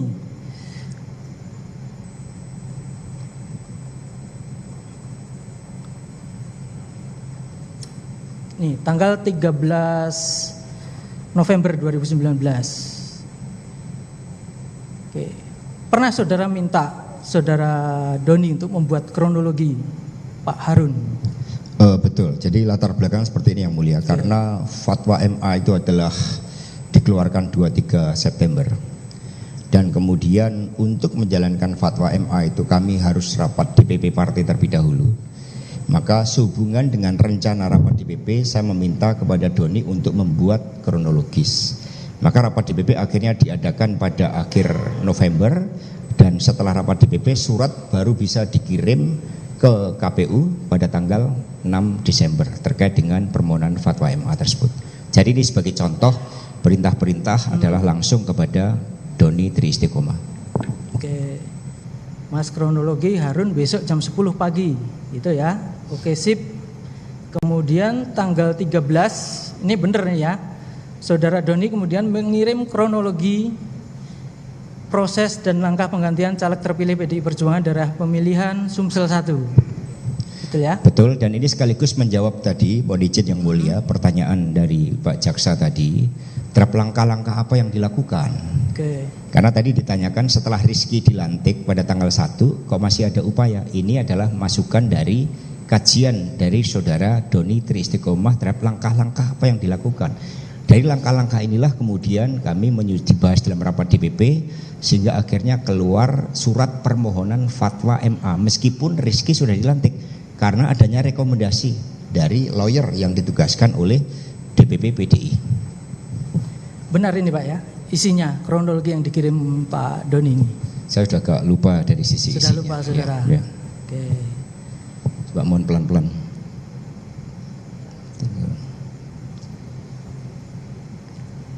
Terus. Ya, terima kasih. Jadi surat ini, kajian ini membahas langkah-langkah hukum apa. Itu adalah rekomendasi dari tim hukum, bukan dari saya, ya. Terhadap langkah-langkahnya. Nah, ini juga disebutkan di sini. Berdasarkan form DB1, total perolehan suara almarhum Nazarudin Kemas total 36.000 sekian. Sehingga jika dijumlah dengan suara Harun yang sekitar 5.000 tetap tidak mencukupi karena perolehan suaranya tetap di bawah Rizky. Betul ada disampaikan Ya. seperti itu ya? Coba mau terus selanjutnya. Oke. Nah itu kan rekomendasi dari mereka, Pak. Ini kajian dari lawyer dari Badan Bantuan Hukum. Atas mohon izin saya bacakan, atas pertimbangan tersebut delegasi di partai berinisiatif untuk mencari cara lain agar kepentingan strategis partai dengan BSPN itu yang disampaikan oleh saudara Doni dalam rapat bahwa ada C1 dari suara Pak Nazarudin Kemas yang hilang. Sehingga DPP karena memberikan surat tugas kepada saudara Doni, kami berpedoman terhadap ini. Jadi bukan inisiatif orang per orang, berpedoman terhadap rekomendasi dari kajian hukum ini bahwa ada suara yang hilang sehingga dengan data DP1 hilang 8.000 suara. 8.000 ya, bukan 20.000 ya. Tadi saudara Ya. mengatakan 20.000 nih. Ya dari DP. 20.000 adalah kajian awal itu dari DP. DP itu di tingkat kecamatan. Sudah di tingkat kecamatan. Kalau dari C1-nya itu tadi kan 11.000. Oke, nah kan tadi ada penetapan itu C1 itu. Pada saat itu ada itu keberatan yang saudara ingat yang dilaporkan kepada saudara. Ini kan setelah ini pasca perhitungan itu penetapan. Izin keberatan kepada siapa ya? Kepada KPU terkait dengan tadi penetapan hasil suara tadi. Saya tidak ingat. Enggak tahu ya. Karena itu ruang lingkup saksi.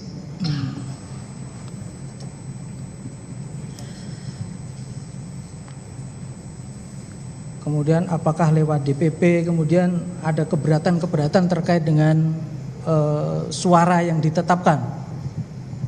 Saya tidak tahu karena Tidak tahu itu ya? adalah DPP sudah memberikan, jadi izin yang mulia bahwa di dalam rekapitulasi suara setiap partai menunjuk 2 saksi. Maka DPP memberikan mandat kepada 2 saksi tersebut untuk mengambil sikap terhadap persoalan-persoalan yang muncul pada saat rekapitulasi. DPP menyiapkan sistem misalnya dengan menugaskan Badan Saksi Pemilu Nasional untuk menyiapkan hitungan-hitungan versi PDI Perjuangan sebagai backup bagi saksi dari partai di dalam melakukan argumentasi perdebatan terkait dengan selisih perolehan suara di dalam rekapitulasi tersebut. Oke. Kemudian terkait dengan persidangan yang lalu, ini pernah kita dengarkan percakapan komunikasi tanggal 6 Januari 2010 ini antara saudara Saiful dengan saudara Tio terkait dengan saudara Saiful menyampaikan kepada Tio, bilang ke Wahyu, ini garansi saya. Masih ingat saudara? Masih. Ada ya? Itu dinyatakan oleh saudara Saiful. Betul. Bahwa ketika melihat bahwa upaya yang dilakukan itu terhambat, maka saudara Saiful menggunakan nama saya, bahkan juga nama ketua umum, untuk menekan Tio supaya Tio kemudian proaktif menghubungi Wahyu. Itu adalah maksud.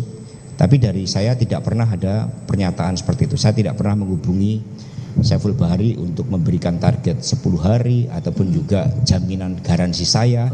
Itu kan saudara Saiful mengatakan dia berbohong. Makasih. Oke, enggak ada itu ya. Ini Tidak kita ada. tunjukkan kemarin transkripnya ya. Ini tanggal 6 Januari dari saudara Tio ini. Tio ke saudara Saiful. Ya. Tidak ada karena ini saudara Saiful mengatakan berbohong. Ya, makanya ini saya coba bacakan sedikit ya. Ini jam 10.48 detik 45. Tadi Mas Hasto telepon lagi, bilang ke Wahyu ini garansi saya, ini perintah ibu dan garansi saya. Jadi bagaimana caranya supaya ini terjadi? Saudara nggak pernah menyampaikan? Tidak pernah. Oke. Kalau kita lihat kolok antara saudara dengan Saiful ini di tanggal 6 Januari 2020 jam 10.35 lewat 12 detik nih. Ini sebelum percakapan yang tadi nih. Ini 10.45, ini 10.35. Ada komunikasi saudara dengan Saiful. Komunikasinya dari saudara menelpon saudara Saiful nih. Kemudian terjadi percakapan itu. Tadi Mas Hasto telepon lagi. Seperti itu. Jadi sama sekali saudara nggak pernah. Tidak, sama sekali ya? tidak. Oke.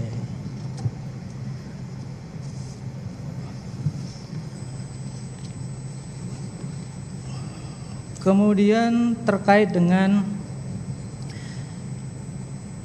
tadi yang pembicaraan saudara dengan Doni terkait kronologi, kemudian kan ada juga terkait dengan sempat disinggung terkait dengan PAW tadi.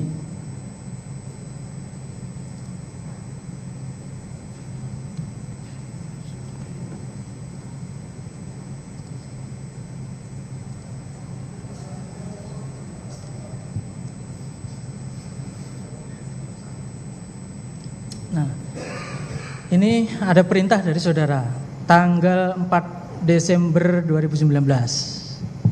Betul ini ya, buatkan SKPAW untuk penetapan Harun pakai surat dari MA yang terakhir. Ya, betul. Ini dari saya untuk mengingatkan kepada Doni terhadap rapat DPP dan kemudian di situ ditegaskan bahwa Doni kemudian menyampaikan kajian yang kronologis yang dibuka tadi.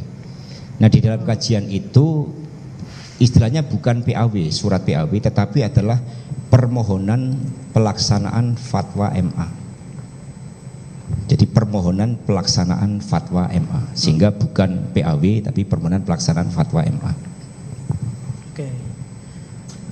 Nah, kemudian terkait dengan dana-dana operasional tadi, saudara menerangkan bahwa saudara memarahi Saiful terkait dengan permintaan ada dana-dana seperti itu.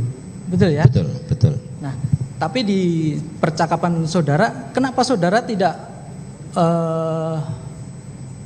menyampaikan di situ tadi? Ada hari ini Harun geser 850. Kenapa saudara malah jawab oke, sip? Ya, saya dengan Saiful itu kan singkat-singkat kalau berkomunikasi. Jadi jawaban oke sip terhadap geser 850 itu kan sebagai pengetahuan saya menerima WA tersebut. Maka saya jawab oke sip karena kesibukan saya. Sama dengan ketika mengusulkan Rizky dipecat, saya jawab oke sip. Nah, kemudian ketika saya bertemu dengan Saiful, itu konteksnya memang menegur karena saya dapat informasi kalau dia menerima dana. Saya nggak ada terkait dengan membahas pemecatan Rizky, membahas terkait dengan geser 850, membahas tentang pamit dari SS, tidak ada pembahasan-pembahasan seperti itu. Karena langsung datang, kemudian saya berikan teguran, dia minta maaf terus pergi. Dan setelah itu saya tidak undang lagi ke rumah aspirasi. Baik. Terkait untuk misalnya untuk pemenangan-pemenangan, itu apakah ada anggaran atau ada dana yang mesti disiapkan? Pemenangan apa ya? Ya di Kalau pemenangan pemilu ada. Ada ya. Ada dana saksi, ada dana iklan, ada dana kampanye. Itu pemenangan pemilu. Tapi kalau terhadap persoalan ini tidak ada dana karena posisi dari DPD Perjuangan sejak awal yakin dengan keputusan dari Mahkamah Agung, kedudukan hukum kami kuat. Oke, ini tadi terkait dengan kronologi.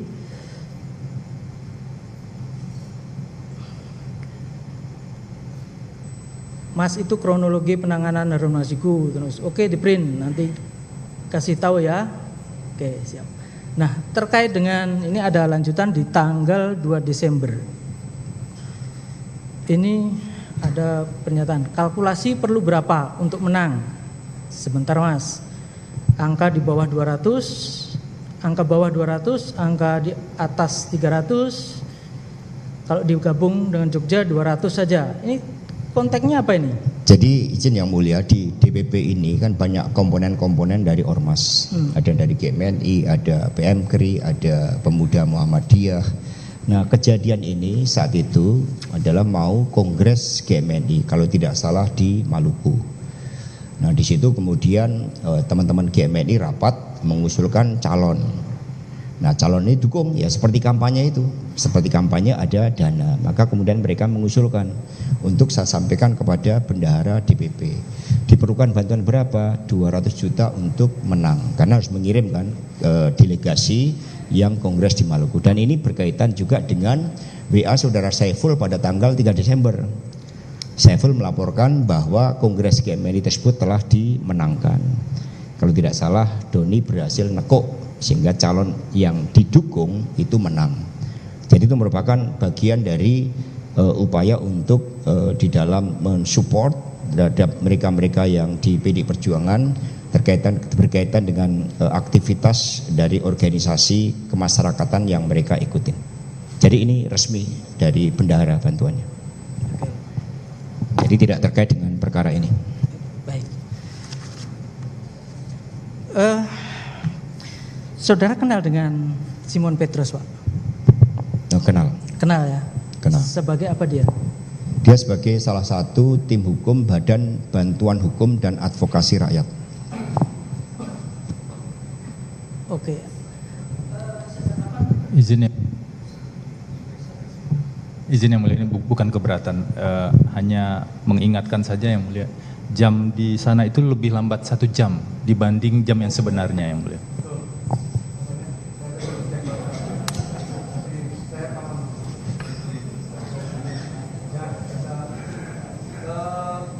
Nanti setelah mendukung selesai kita dulu ya, itu kan maksudnya. Silakan.